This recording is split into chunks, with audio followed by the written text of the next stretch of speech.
এই লোহাটা যদি কেউ বানাতে যায়, লোহা বানাতে যে তাপমাত্রার প্রয়োজন সেই তাপমাত্রা হলো 5 billion degree Celsius. 5 billion degree Celsius, যা সূর্যের দ্বারা সম্ভব নয়। তাহলে লোহাটা আসলো কোন জায়গা থেকে? বিজ্ঞান গবেষণা করে বলছে বহির্জগৎ থেকে আসছে। হয়তো কোনো সুপারনোভা বিস্ফোরণ হয়েছে, সেখান থেকে লোহা নাজিল হয়েছে। আল্লাহ বলছেন ১৩,০০০ বছর আগে আমি আল্লাহ রাব্বুল আলামিন আসমান থেকে লোহা নাজিল করে দিয়েছি। ইন্নাল হামদুলিল্লাহিল আকরামিল্লাযী খালাকাল ইনসানা ওয়া কাররামা ওয়া 'আল্লামাহু মিনাল বায়ানি মা লাম ইয়া'লাম। فسبحان الذي لا يحصى امتنانه باللسان ولا بالقلم. نشهد أن لا إله إلا الله وحده لا شريك له، ونشهد أن سيدنا وحبيبنا ومولانا محمدا عبده ورسوله الذي أرسله بالحق بشيرا ونذيرا وداعيا إلى الله بإذنه وسراجا وقمرا منيرا. فقد قال الله تعالى في كلامه المجيد وفرقانه الحميد: أعوذ بالله من الشيطان الرجيم. بسم الله الرحمن الرحيم. تبارك الذي جعل في السماء بروجا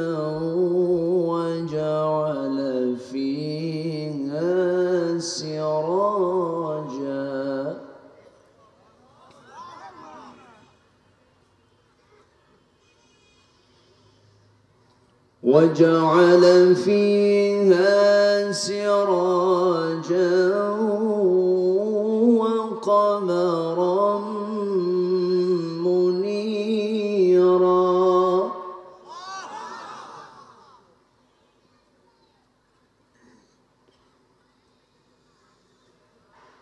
وهو الذي جعل الليل والنهار خلفة لمن أراد أن يذكر أو أراد شكورا.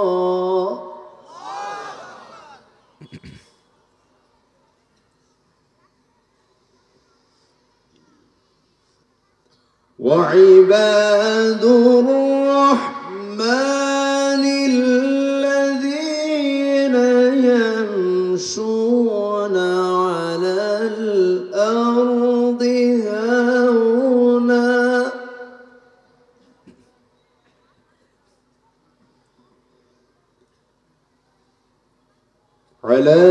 الأرض هونا وإذا خاطبهم الجاهلون قالوا سلاما.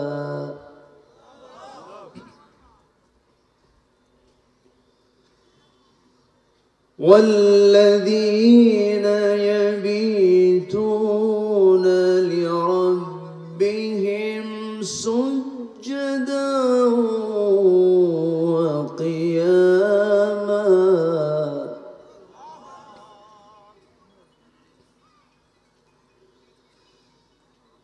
والذين يقولون ربنا اصرف عنا عذاب جهنم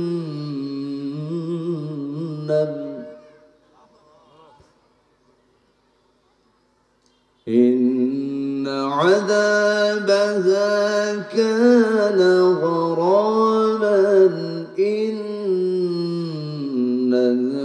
ساءت مستقرا ومقاما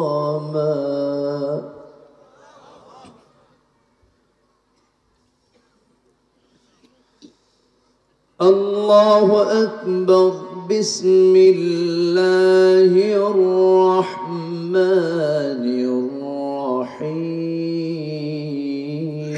الرحيم إن الله وملائكته يصلون على النبي يا أيها الذين آمنوا صلوا عليه وسلموا تسليما اللهم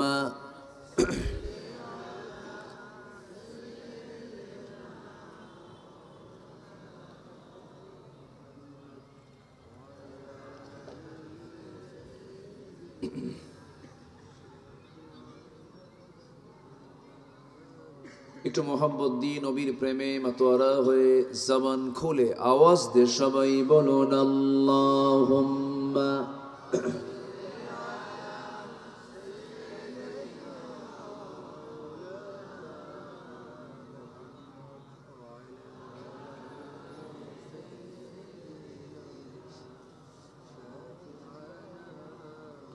সবাই বলুন বালাগাল উলা বিকামালিহি কাশাফাত তুজা বিজামালিহি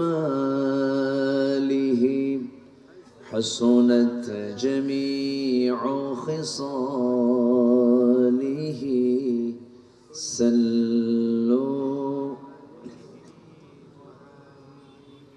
ভুনায় ফুল তো बुलबुल का तरन्नुम फी न हो चमने दहर में कलियों का तबस्सुम फी न हो बलगल उला बिकमालिही कशफत तुजा बिजमालिही حسنت جميع خصاله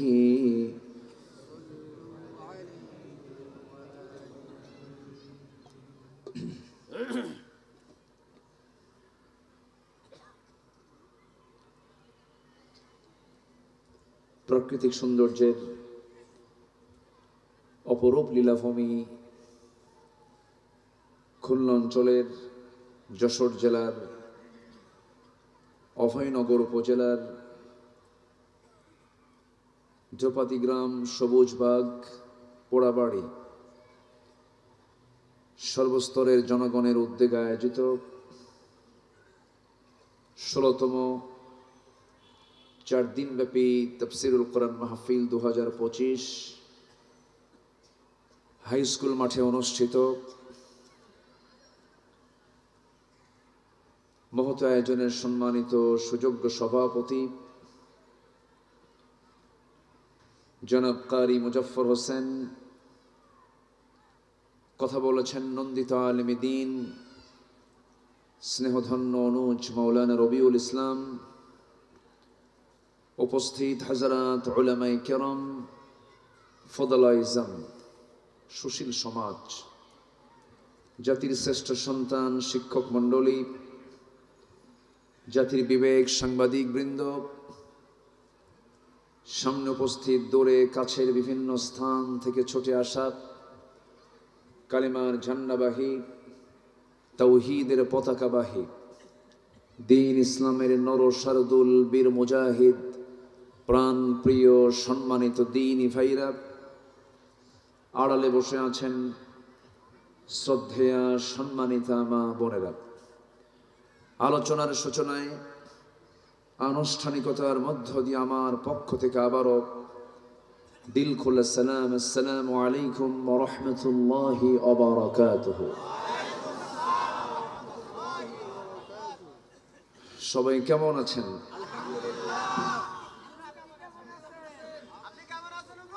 জি, আমাকে উল্টা প্রশ্ন করে ফেলেছেন। আল্লাহ তাআলা আমাকে আপনার মতোই আপনার সাথেই রেখে দিয়েছেন, বলি আলহামদুলিল্লাহ। মহান রব্বে করিমের লাখ কোটি শুকরিয়া, যে মহান আল্লাহ সুবহানাহু ওয়া তাআলা অসংখ্য লোকের মাঝ থেকে বাছাই করে নির্বাচিত করে পৃথিবীর শ্রেষ্ঠ জায়গা, পৃথিবীর শ্রেষ্ঠ স্থান, যেখানে কোরআনে কারীমের আলোচনা হয়, এমন একটি বরকতপূর্ণ বরকতময় জায়গায় আসার, বসার, সময় দেওয়ার সুযোগ যে মহান মাহবুদ করে দিলেন, সেই মহান জাল্লা শানুহুর দরবারে আমরা সবাই লাখ কোটি শুকর আদায় করি। মুহাব্বাতান জোরালো কণ্ঠে বলে উঠছি আলহামদুলিল্লাহ। চিৎকার মেরে বলছি আল্লাহুম্মা ইন্নী আসআলুকা আল হুদা ওয়াত তুকা ওয়াল আফাফা ওয়াল গিনা। সবাই বলি আল্লাহুম্মা আইন্নি আলা যিকরিকা ওয়া শুকরিকা ওয়া হুসনি ইবাদাতিকা।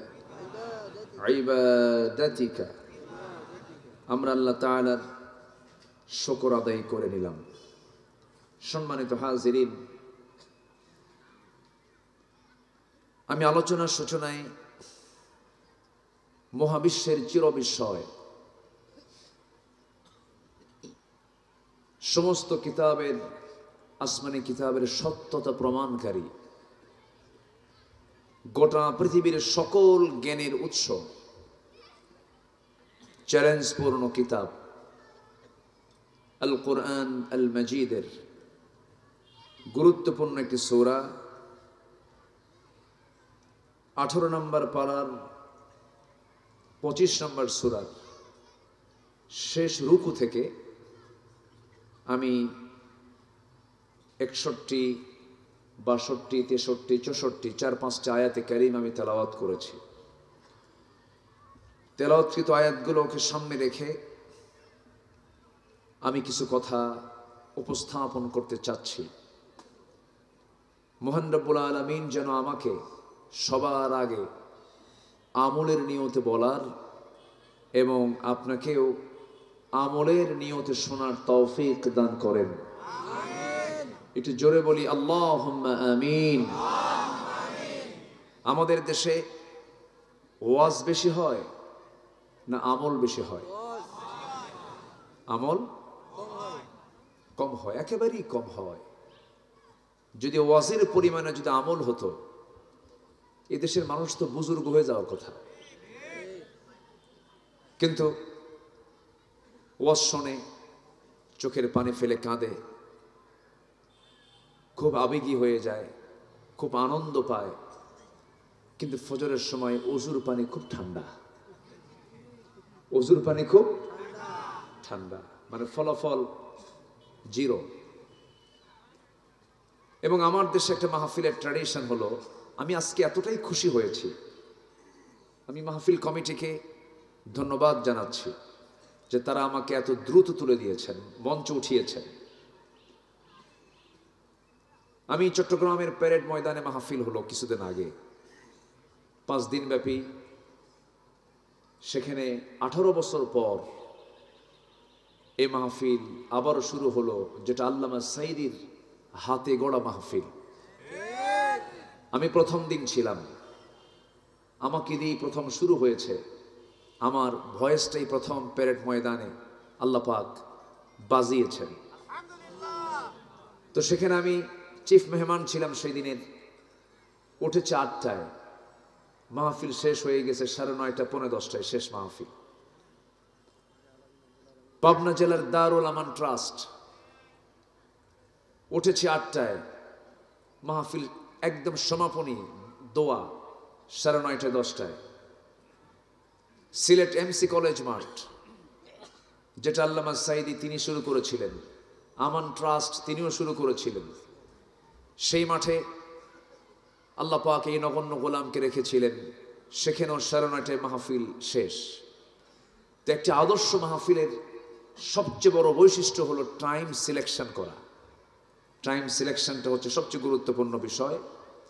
তো মাহফিল কমিটিকে ধন্যবাদ, তারা সময় সচেতন হয়ে একটি মাহফিলের সময়ের যৌবন টাইমে আমাকে তুলে দিয়েছেন। কারণ আমার দেশে এমনও মাহফিল হয়, প্রধান মেহমান ওঠেন মাত্র রাত 3টায়। মাত্র রাত কি 3টায়। বহুদিন আগে ময়মনসিংহ, মোমেনশাহী, বৃহত্তর ময়মনসিংহে কোথায় যেন একটা মাহফিল ছিল। আমি মাহফিল প্রাঙ্গণে 7টায় পৌঁছলাম, আমাকে তারা খাওয়ালেন। আমি সালাতুল ইশা আদায় করলাম। বললেন, হুজুর আপনি এখন লেপ দিলাম, বালিশ দিলাম, ঘুমায়া পড়ে। তো বললাম, ঘুমাবো তো ওয়াজে উঠবো কখন? গত বছর প্রধান মেহমান যে সময় উঠেছেন তার চেয়ে 1 ঘন্টা আগে আপনাকে উঠাবো। তো আমাকে ঠিক 2:30টায় ডাক দিলেন। রাত কয়টায়? 2:30টায়। তো বললেন, হুজুর আপনি 3টায় উঠবেন। গত বছর প্রধান মেহমান 4টায় ছিলেন, এবার 1 ঘন্টা আমরা প্রমোশন করেছি, আগায় নিয়ে আসছি।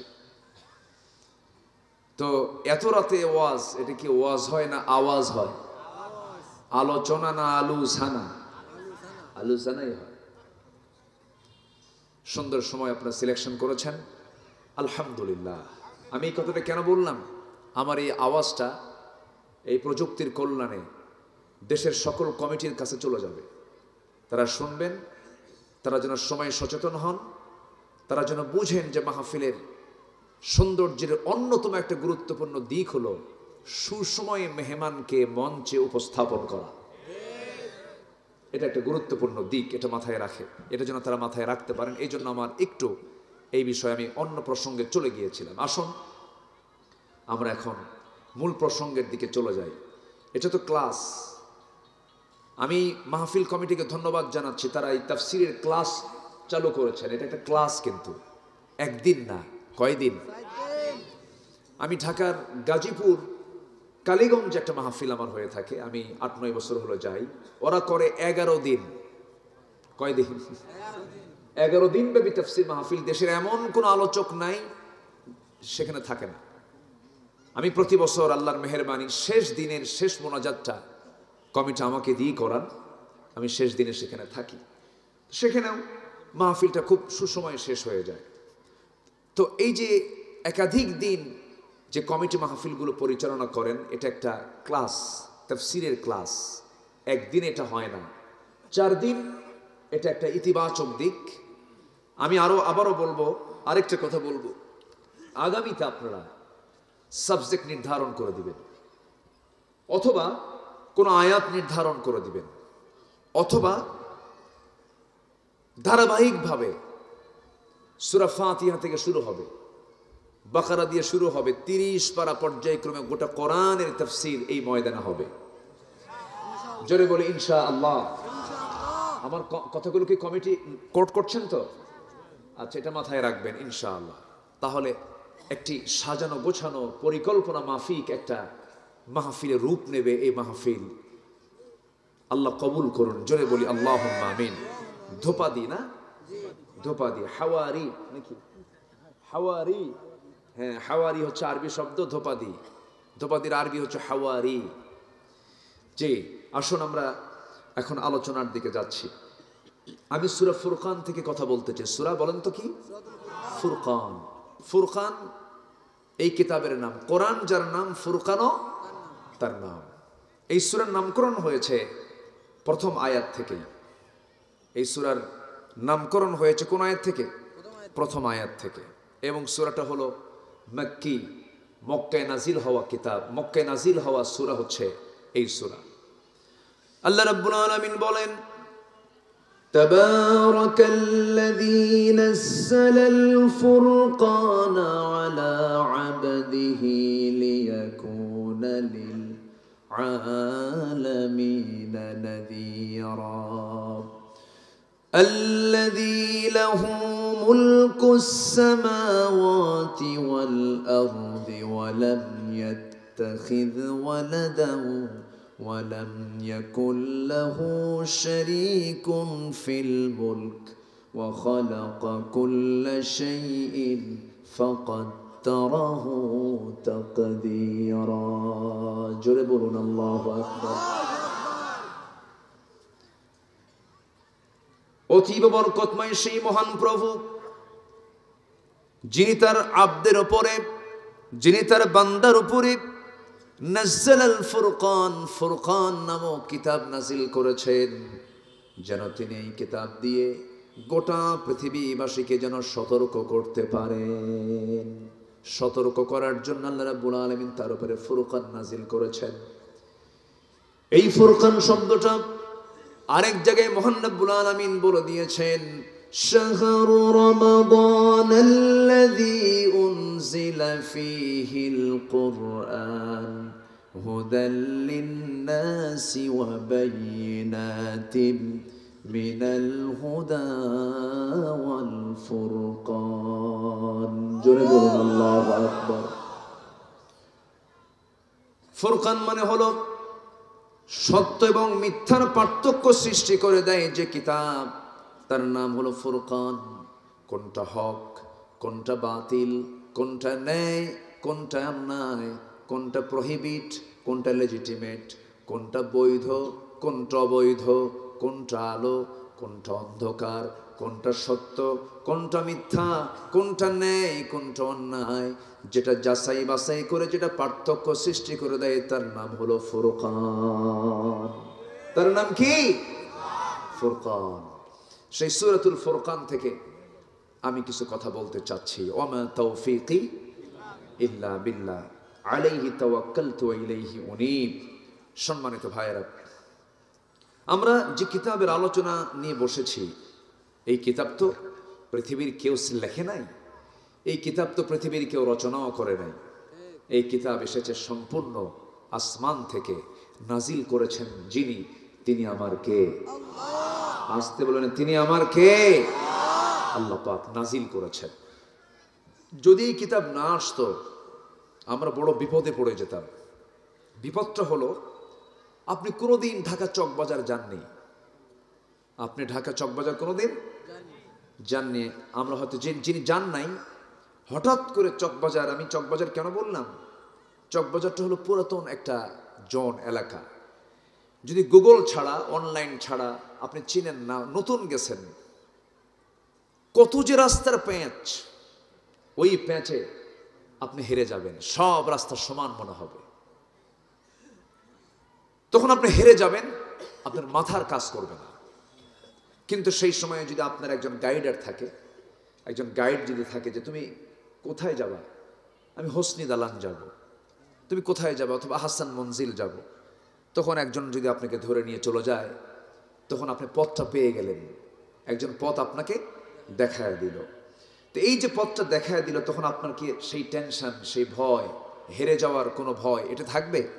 থাকবে না। ঠিক তেমনি কিয়ামতের কঠিন কণ্টাকে কীর্ণ ময়দান, যেদিন কেউ কাউকে চিনবে না, কেউ পথ বলতে পারবে না, সেই কঠিন ময়দানে আমার রাস্তা, আমি খুঁজে পাবো কেমনে? সেই খুঁজে পাওয়ার জন্য যিনি সহজ ব্যবস্থা করেছেন তিনি কে? তিনি ব্যবস্থা করে দিবেন যদি তার দেওয়া বিধান এই কোরআনকে যদি আমরা সুন্দর করে খুঁজে বুঝে পড়তে পারি, তাহলে কোরআন আমাকে সেই দিন ওই রাস্তা বের করে দিবে। জোরে বলে সুবহানাল্লাহ। তাহলে জান্নাতের পথ খুঁজে পাওয়ার রাস্তা কিন্তু একটাই, সেটা কি বলেন তো? কোরআন। জান্নাতের পথ খুঁজে এটাকে এখান থেকেই খুঁজে বের করতে হবে। আপনি এই মুহূর্তে আপনি চলে যাবেন খান জাহান আলীর কোথায় ওটা, ৬০ গম্বুজ মসজিদ না? ৬০ গম্বুজ মসজিদ।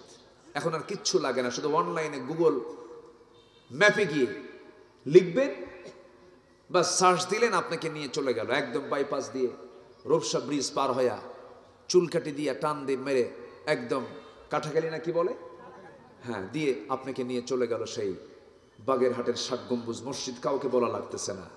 তো ঠিক তেমনি কোরআন হচ্ছে এমন একটি ম্যাপ, যে ম্যাপে যদি আপনার একবার নলেজ হয়ে যায় এবং আপনি যদি এটাকে ফলো করতে পারেন, আমল করতে পারেন, এই ম্যাপ আপনাকে একদম জান্নাতের দরজায় গিয়ে পৌঁছায় দেবে। জোরে বলে সুবহানাল্লাহ। আল্লাহ রাব্বুল আলামিন বলেন, আলিফ লাম রা কিতাবুন আনজালনাহু ইলাইকা লিতুখরিজান নাস মিনাল যুলুমাতি ইলান নূর। নবী, আমি আপনার উপরে যে কিতাব নাযিল করেছি, এই কিতাব নাযিলের মূল উদ্দেশ্য হলো আপনি যেন এই কিতাব দিয়ে অন্ধকারে থাকা জাতিকে, বিপদে থাকা জাতিকে, পথহারা জাতিকে আপনি যেন পথের দিশা দিতে পারেন।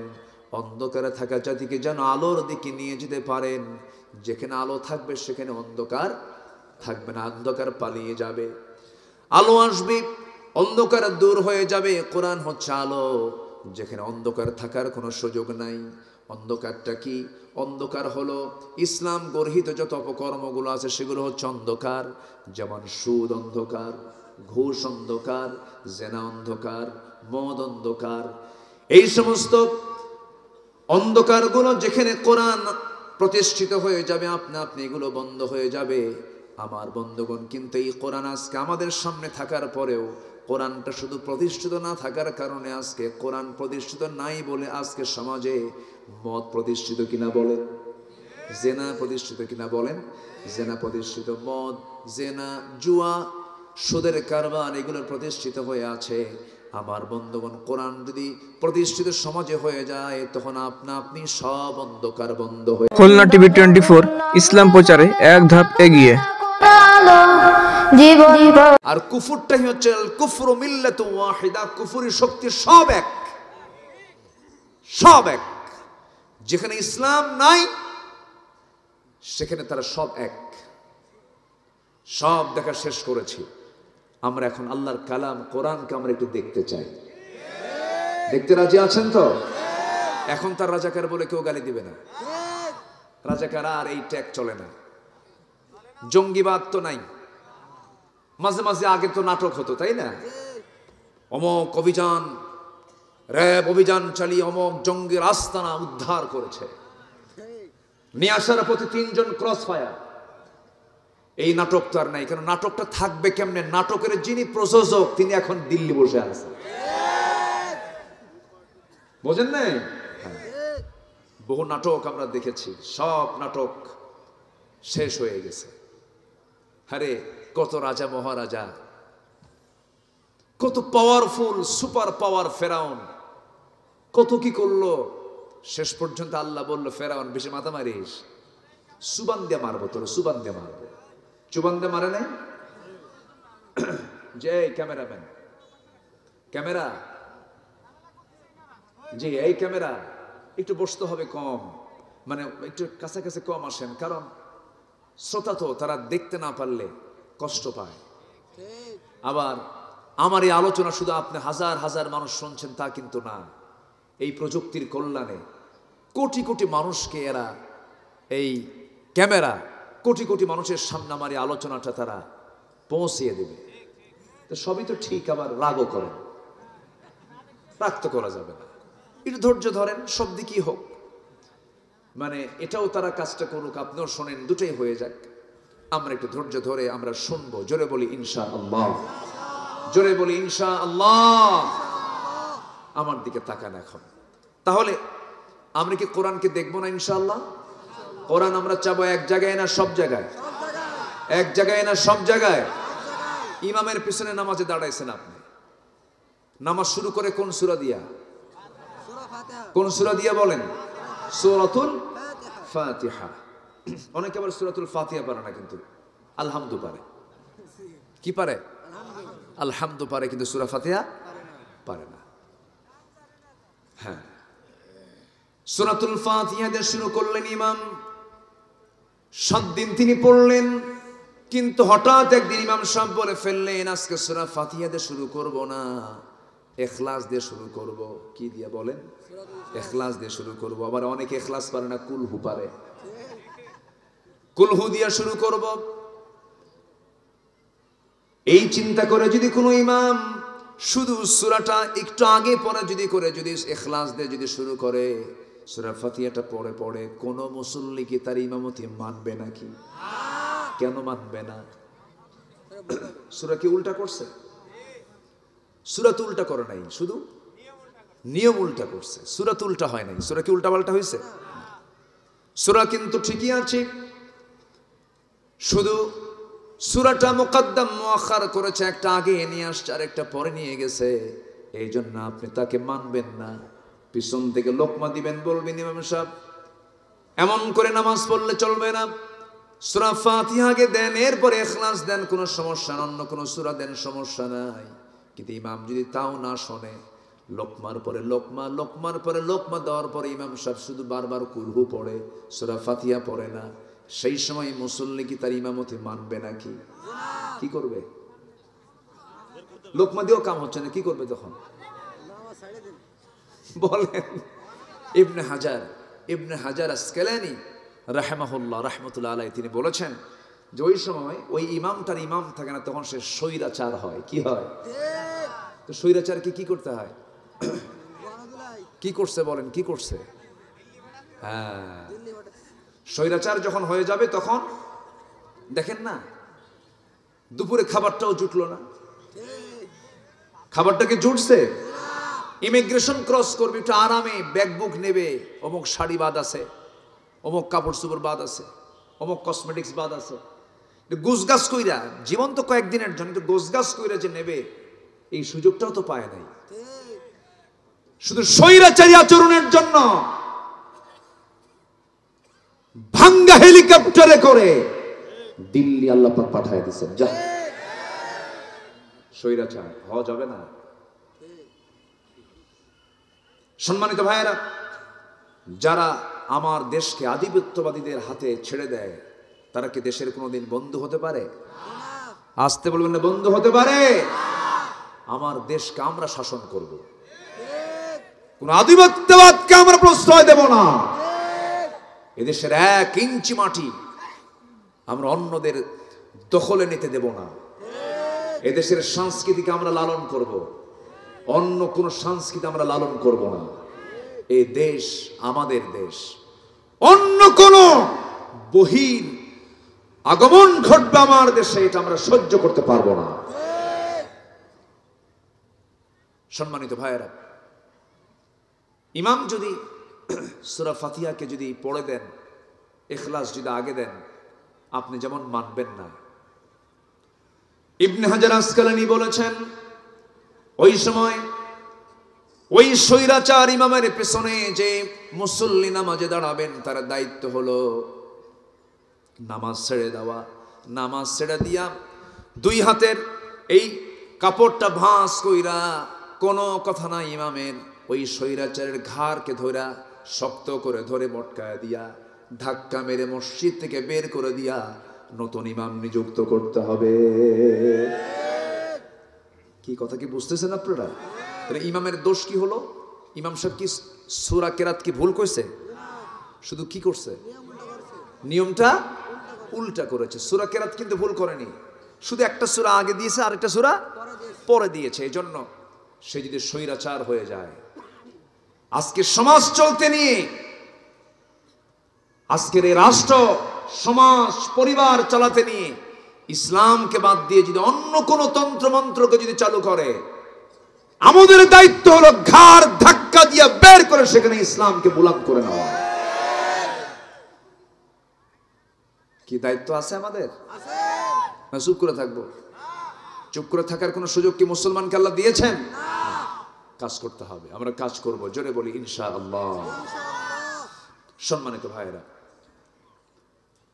আমি যেখান থেকে কথা বলতে চাচ্ছি সেখানে আল্লাহ রাব্বুল আলামিন সেই রুকুর ভিতরে প্রথমে তিনি তার নিজের পরিচয় দিয়েছেন, এরপরে তার পছন্দের বান্দাগুলো কারা, তার পছন্দের তার প্রিয় বান্দাগুলো কারা, তাদের কিছু গুণ, তাদের কিছু বৈশিষ্ট্য, তাদের কিছু স্বভাব আল্লাহ পাক তুলে ধরেছেন এবং এই স্বভাবগুলো যারা আনবে তাদের জন্য সুন্দর জান্নাতের একটা অফার আল্লাহ রাব্বুল আলামিন আয়াতের এই সূরার শেষে দিয়েছেন। জোরে বলি সুবহানাল্লাহ। বলেছেন হাসুনাত মুস্তাকাররাও ওয়া মুকামা, এটা দিয়ে শেষ করেছেন। আসুন এখন মূল আয়াতের দিকে যাই। আমাকে সময় দিচ্ছেন তো সবাই? আমাকে সময় দিচ্ছেন তো? কারো কোনো সমস্যা নাই? জোরে বলি ইনশাআল্লাহ। আসুন, অনেক মা বোন আজকের মাহফিলে আসছে না? মা বোন নাকি অনেক হয়েছে? বেশি। লেডিস ফার্স্ট, মেয়েরা যেখানে সেখানে মেয়েরাই ফার্স্ট। ভালো, আলহামদুলিল্লাহ। মেয়েরা বেশি থাকা ভালো, তারা মার্কেটও বেশি যায়, অবশ্য মার্কেটও বেশি। জি আসুন, আল্লাহ রাব্বুল আলামিন বলেন তাবারাকাল্লাযী জাআলা ফিস সামাই বুরুজান ওয়া জাআলা ফিহা সিরাজান ওয়া কমারান মুনীরা ওয়া হুয়াল্লাযী জাআলাল লাইলা ওয়ান নাহারা খিলফাতান লিমান আরাদ আন ইয়াযযাক্কারা আও আরাদা শুকুরা। সূরাতুল ফুরকান আয়াত নম্বর 61-62 আল্লাহ রাব্বুল আলামিন আগে নিজের বড়ত্বের প্রকাশ করেছেন, নিজের বড়ত্বের পরিচয় দিয়েছেন। আমি কত বড় দেখো। তিনি বলছেন অতীব বরকতময় সেই মহান প্রভু, যিনি আকাশে বহু গ্রহ রাজি সৃষ্টি করেছেন এবং সেখানে রেখে দিয়েছেন প্রদীপ্ত সূর্য এবং আলোকিত চাঁদ, সেখানে রেখে দিয়েছেন। দিনের বেলা সূর্য রেখেছেন তিনি আল্লাহ, রাতের বেলার চাঁদও রেখেছেন কেউ না, তিনি কে বলেন? আল্লাহ। এই যে সূর্যটা আমাদেরকে তাপ দেয়নি প্রতিনিয়ত, আজকে দিনের বেলা আমরা যে সূর্যের তাপটা পেয়েছি 25 ডিগ্রি, 26 ডিগ্রি, 27, 28, বড়জোর 30 পর্যন্ত আমরা পেতে পারি। এই সূর্যের এই তাপমাত্রা দুনিয়াতে পৌঁছেছে মাত্র এসে 25 থেকে 30 ডিগ্রি সেলসিয়াস আমরা পাচ্ছি। আরবে 40, 48, 50 ডিগ্রি সেলসিয়াস তাপমাত্রা পর্যন্ত হয়ে থাকে। 55, আমি হজে গিয়ে 55 পর্যন্ত পেয়েছি তাপমাত্রা। আমার বন্ধুগণ, কিন্তু যে আশ্চর্য হয়ে যাবে, এই যে সূর্য আমরা দেখতে পাই এত দূরে আল্লাহ রাব্বুল আলামিন রেখে দিয়েছেন, যাকে আমরা প্লেটের মতো দেখি, এই সূর্যের আভ্যন্তরীণ তাপমাত্রা, ইন্টারনাল যে তাপমাত্রা, সূর্যের একদম ইন্টারনাল ভিতরগত তাপমাত্রা হলো 15 million degree Celsius. 15 million, 15 million, কিন্তু 15 লক্ষ নয়, 15 মিলিয়ন ডিগ্রি সেলসিয়াস তাপমাত্রা। আমার দেশে 40-42 তাপমাত্রা হলে পরে স্ট্রোক করে মরে, গরমে হিট স্ট্রোক করে। আর সেই সূর্য থেকে তাপ কমায়া কমায়া কমায়া কমায়া এত কমে আসার সূর্যের ভিতরের আভ্যন্তরীণ তাপমাত্রা হচ্ছে 15 মিলিয়ন ডিগ্রি সেলসিয়াস। সুবহানাল্লাহ বলবেন না? ক্ষমতা কার? আচ্ছা, এইরকম পরিচয় কি পৃথিবীর কেউ দিতে পারবে? পারবে না। আমেরিকার লস অ্যাঞ্জেলস, ক্যালিফোর্নিয়া, না ক্যালিফোর্নিয়া লস অ্যাঞ্জেলস দাবানলে জ্বলল। সুপার পাওয়ার আমেরিকা কাইট হয়ে পড়ে গেছে। আমেরিকা কি হয়েছে? কাইট হয়ে পড়ে গেছে। পারলাম না, হলো না। সামান্য দাবানল নিয়ন্ত্রণ করতে পারে না। আর আমার রব যে সূর্য দিয়েছেন, সেই সূর্যের আভ্যন্তরীণ তাপমাত্রা হচ্ছে 15 মিলিয়ন ডিগ্রি সেলসিয়াস। এই যে আমরা লোহা দেখতে পাচ্ছি, এই লোহা ছাড়া তো পৃথিবীর কিছুই হয় না। একটা স্ট্রাকচার তৈরি করতে গেলে গাড়ি লোহা লাগবে, ক্যামেরা বডি লোহা লাগবে, এরপর আপনি যে কোনো জিনিস আপনি তৈরি করতে যাবেন আগে লোহা দরকার। এই লোহা পৃথিবীর কেউ বানায় নাই। আপনি হয়তো ভাবতেছেন বিএসআরএম কেএসআরএম লোহা বানায় না, এই লোহা কোনো কোম্পানি বানায় না। এই লোহাটা পৃথিবীর কেউ আবিষ্কার করেনি, কেউ বানায় নাই। এই লোহাটা কার দেওয়া? এবং এই লোহাটা নাজিল করেছেন আল্লাহ তাআলা আকাশ থেকে। সুবহানাল্লাহ বলবেন না? ওয়ানজালনাল হাদিদ ফীহি বাসুন শাদীদু ওয়া মানাফিউ লিন-নাস। আল্লাহু আকবার বলেন। আল্লাহ নাজিল করেছেন। এই লোহাটা যদি কেউ বানাতে যায়, লোহা বানাতে যে তাপমাত্রার প্রয়োজন সেই তাপমাত্রা হলো 5 billion degree Celsius. 5 billion degree Celsius, যা সূর্যের দ্বারা অসম্ভব নয়। তাহলে লোহাটা আসলো কোন জায়গা থেকে? বিজ্ঞান গবেষণা করে বলছে বহির্জগৎ থেকে আসছে। হয়তো কোনো সুপারনোভা বিস্ফোরণ হয়েছে, সেখান থেকে লোহা নাজিল হয়েছে। আল্লাহ বলছেন ১৫০০ বছর আগে আমি আল্লাহ রাব্বুল আলামিন আসমান থেকে লোহা নাজিল করে দিয়েছি। কি কুদরত আল্লাহ! আল্লাহ বলছেন বান্দা, এমন পরিচয় পৃথিবীর কেউ তোমাকে দিতে পারবে না যে পরিচয় আমি দিচ্ছি। আমি রব, আমার পরিচয় দেখ, আমার পরিচয়টা কি? আমি হলাম সূর্যের মালিক, ওয়া কমারাম মুনিরা, এবং আলোকিত চাঁদের মালিক। চাঁদের নিজস্ব কোনো আলো নাই, চাঁদের যে নিজস্ব আলো নাই বিজ্ঞান হালে এসে বলে দিয়েছে। আর কোরআন আজ থেকে ১৫০০ বছর আগে রাসূলকে জানিয়ে দিয়েছেন, হে রাসূল আমি হলাম আলোকিত চাঁদের মালিক। জোরে কোন সুবহানাল্লাহ। ওটা আলোকিত হয়, অন্যের আলোতে আলোকিত হয়, নিজস্ব কোনো আলো নাই। আল্লাহ রাব্বুল আলামিন সেকেন্ড আয়াতে বলছেন, ওয়া হুয়াল্লাযী জাআলাল লাইলা ওয়ান নাহারা খিলফাতান লিমান আরাদা আন ইয়াযাক্কারা আও আরাদা শুকুরা। এবার তিনি বলছেন, তিনি সেই মহান প্রভু যিনি রাতের মধ্যে দিন ঢুকান, দিনের মধ্যে রাত ঢুকান। এখন দিনটা একটু ছোট হচ্ছে না বড় হচ্ছে? বলেন বলেন বলেন। শীতের মধ্যে কি ছিল? ছোট ছিল। ঘুম থেকে উঠেই দেখা যায় 12টা বেজে গেছে। এই যে রাত ছোট, আবার দিন বড়, আবার দিন বড় রাত ছোট, এটা কেউ করে না। এটার একমাত্র ক্ষমতা যিনি রাখেন তিনি আমার কে? তিনি আমার কে? রাতের মধ্যে দিন ঢুকায় দেন, দিনের মধ্যে রাত ঢুকায় দেন। তুলিজুল লাইলা ফিন নাহারি ওয়া তুলিজুন নাহারা ফিল লাইলি ওয়া তুখরিজুল হাইয়া মিনাল মাইয়িতি ওয়া তুখরিজুল মাইয়িতা মিনাল হাইয়্যি ওয়া তারযুকু মান তাশাউ বিগাইরি হিসাব। জোরে বলুন আল্লাহু আকবার। তুমি প্রভু আল্লাহ রাতের মধ্যে দিন ঢুকাও, দিনের মধ্যে রাত ঢুকাও, জিন্দাকে মুর্দা করো, মুর্দাকে জিন্দা করো। সকল ক্ষমতা একমাত্র কার? সে আল্লাহ বলছেন, বান্দা এমন পরিচয় তো কেউ দিতে পারবে না, আমি একমাত্র এই পরিচয় দিতে পারি। এবার আল্লাহ রাব্বুল আলামিন বলছেন, বান্দারে আমাকে ভুলে যাবি না, আমি তোর জন্য কি ব্যবস্থা করে নাই সব ব্যবস্থা রেখে দিয়েছি। সূর্য দিলাম, চন্দ্র দিলাম, বৃষ্টির প্রয়োজন বৃষ্টি দিলাম, সেই বৃষ্টিটার পদ্ধতি কত সুন্দর করে আমি তোর সামনে প্লেস করলাম।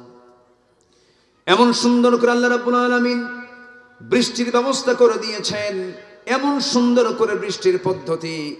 ওয়াটার সাইকেল করেছেন, পানি চক্র করেছেন। এই মাটির, এই আমার আপনার বাড়ির সামনের জোলা থেকে পানিগুলো তোলেন, ময়লা পানিগুলো সুন্দর করে ফিল্টারিং করে তোলেন, তিনি আমার কে? শীতের দিন পানিগুলো কমে কমে যায়, পুকুরের পানি কমে না? কমে কমে যায়, এটা বাষ্পীয় হয়ে যায়। কিন্তু লবণ পানি যদি হয় লবণ পানি তোলেন না, ময়লা পানি যদি হয় ময়লা পানি তোলেন না। একে ফিল্টারিং করেন। ফিল্টারিং মেশিনকে দেখা যায় নাকি? দেখা যায়। কিন্তু অবশ্যই এখানে পরিশোধন আছে না নাই? মেশিন আছে না নাই? সেই মেশিন যেমন আমরা দেখতে পাই না, তেমনি আমরা আল্লাহকেও দেখতে পাই না। আল্লাহু আকবার বলেন। কিন্তু অবশ্যই একটা মেশিন আছে। আমার বন্ধুগণ, আল্লাহ রাব্বুল আলামিন এই আবহাওয়া বিজ্ঞান নিয়ে কথা বলেছেন, সমুদ্র বিজ্ঞান নিয়ে কথা বলেছেন, মেঘমালা নিয়ে কথা বলেছেন। ১৫০০ বছর আগে যে তথ্য মহান রব্বুল আলামিন দিয়েছেন, এমন তথ্য আজকের বিজ্ঞান যদিও তারা প্রমাণ করতে চেয়েছে, বলতে চাচ্ছে, কিন্তু তারা মূলত কোরআন কি গবেষণা করে তা বের করেছে। জোরে বলি আলহামদুলিল্লাহ। আমার ভাইয়েরা, আল্লাহ রাব্বুল আলামিন বান্দাকে বুঝিয়ে দিচ্ছেন, বান্দা গোটা পৃথিবীর যা কিছু তোমার চোখের সামনে তুমি দেখতে পাও সব আমার অবদান, আমি ছাড়া কেউ এগুলো করে না। আল্লাহ রাব্বুল আলামিন সুন্দর করে আকাশের মেঘ নিয়ে কথা বলছেন।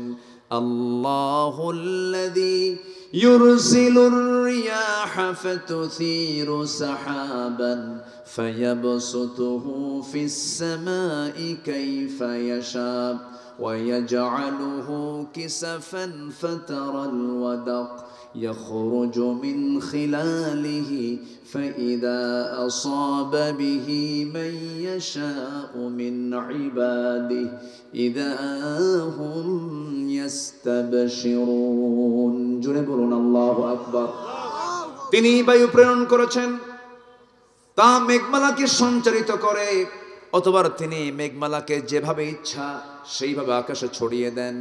এই যে বায়ুর প্রবাহ বিজ্ঞান প্রমাণ করেছে আজকে, কিন্তু আল্লাহ রাব্বুল আলামিন ১৫০০ বছর আগে সূরা রুমের ৪৮ নম্বর আয়াতে তা বলে দিয়েছেন। জোরে বলি সুবহানাল্লাহ। এই বৃষ্টিপাত আমরা যে আকাশ হতে হতে দেখি, আল্লাহ রাব্বুল আলামিন এই পানিগুলো জমিন থেকেই তোলেন, অপরিমিত পানি তোলেন। আল্লাহ রাব্বুল আলামিন বলেন, ওয়াল্লাযী নাযালা মিনাস সামাই মাআন বিকদর ফাআনশারনা বিহি বালদাতাম মাইতান কাযালিকা তুখরাজুন। জোরে বলুন আল্লাহু আকবার। সূরাতুল যুখরুফ আয়াত নম্বর ১১। আল্লাহ রাব্বুল আলামিন সেই পরিমাণ পানি জমিন থেকে তোলেন, পানি চক্রের মধ্য দিয়ে বাষ্পীয় করে তোলেন, যে পরিমাণ পানি আল্লাহ পাক বৃষ্টি আকারে নাজিল করেন। জোরে কোন সুবহানাল্লাহ। অপরিকল্পিত না পরিকল্পিত? বলেন বলেন। শুধু পরিকল্পনা না, সূক্ষ্ম পরিকল্পনা? সূক্ষ্ম পরিকল্পনা তার। এমন সুন্দর করে পানি চক্র আকারে এই পানির ব্যবস্থাপনা আল্লাহ পাক নিজেই সুন্দর করে পরিচালনা করছেন। আমার বন্ধুগণ, পৃথিবীর কোনো টেকনোলজি পারবে না, কিয়ামত পর্যন্ত চেষ্টা করবে, পারবে না, কোনো ক্রমেই সম্ভব নয়। প্রতি সেকেন্ডে ভূপৃষ্ঠ থেকে প্রতি সেকেন্ডে ১৬ মিলিয়ন টন পানি বাষ্প হয়ে আকাশে ওড়ে, এবং প্রতি বছর তার পরিমাণ দাঁড়ায়, বিজ্ঞান গবেষণা করে দেখেছে ৫১৩ ট্রিলিয়ন পানি আল্লাহ পাক জমিন থেকে আকাশে তুলে নেয়। আল্লাহু আকবার। এই ক্ষমতা কার? আর বান্দা কয় আমি তো সুপার পাওয়ার। কিসের সুপার পাওয়ার? তুই তো ৩ বার টয়লেটে গেলি, তুই হুঁশ থাকবে না, তোর সুপার পাওয়ার কিসের? বান্দার কোনো সুপার পাওয়ার আছে? মানুষ তো দুর্বল সবচাইতে। একটু লুজ মোশন হলে ৭-৮ বার পায়খানা করলেই তো বোঝে না কে তুমি কেডা, আমি তো চিনতেছি না, কি ঠিক কিনা? এখন সব শেষ। আমার বন্ধুগণ,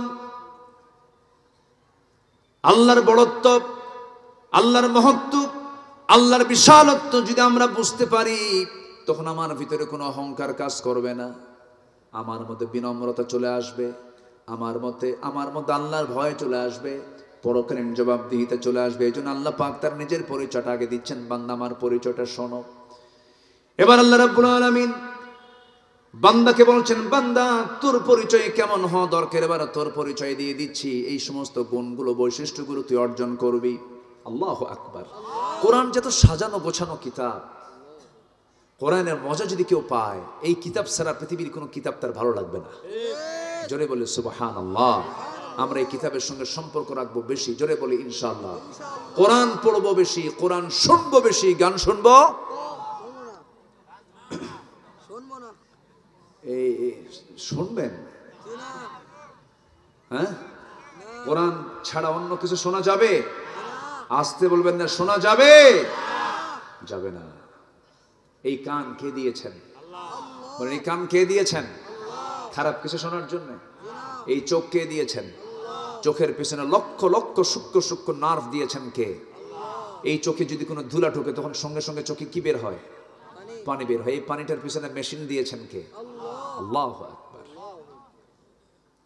পানি বের হয়ে দ্রুত গতিতে এই ওয়াইনম্যান দিয়ে প্রথম দ্রুত গতিতে ধুলাবালিগুলো সাফ করে আল্লাহ চোখটাকে ফ্রেশ করে দেন।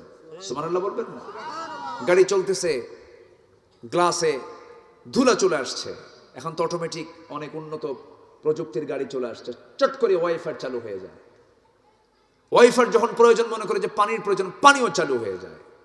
আল্লাহ রাব্বুল আলামিন বান্দার চোখের ভিতরে যদি কোনো ধুলা ঢুকে যায়, চোখের পাপড়ি দিয়েছেন, খালি এরকম করবে আর ভিতর থেকে পানি চলে আসবে। সুবহানাল্লাহ বলবেন না?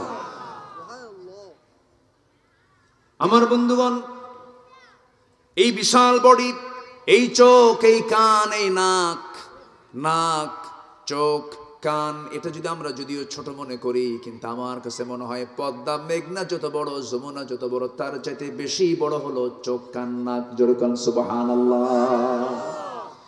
বিশাল ফাংশন এই পিনটঙ্গের ভিতরে, ইএনটির ভিতরে বিশাল আল্লাহ পাক এর মধ্যে ফাংশন রেখে দিয়েছেন।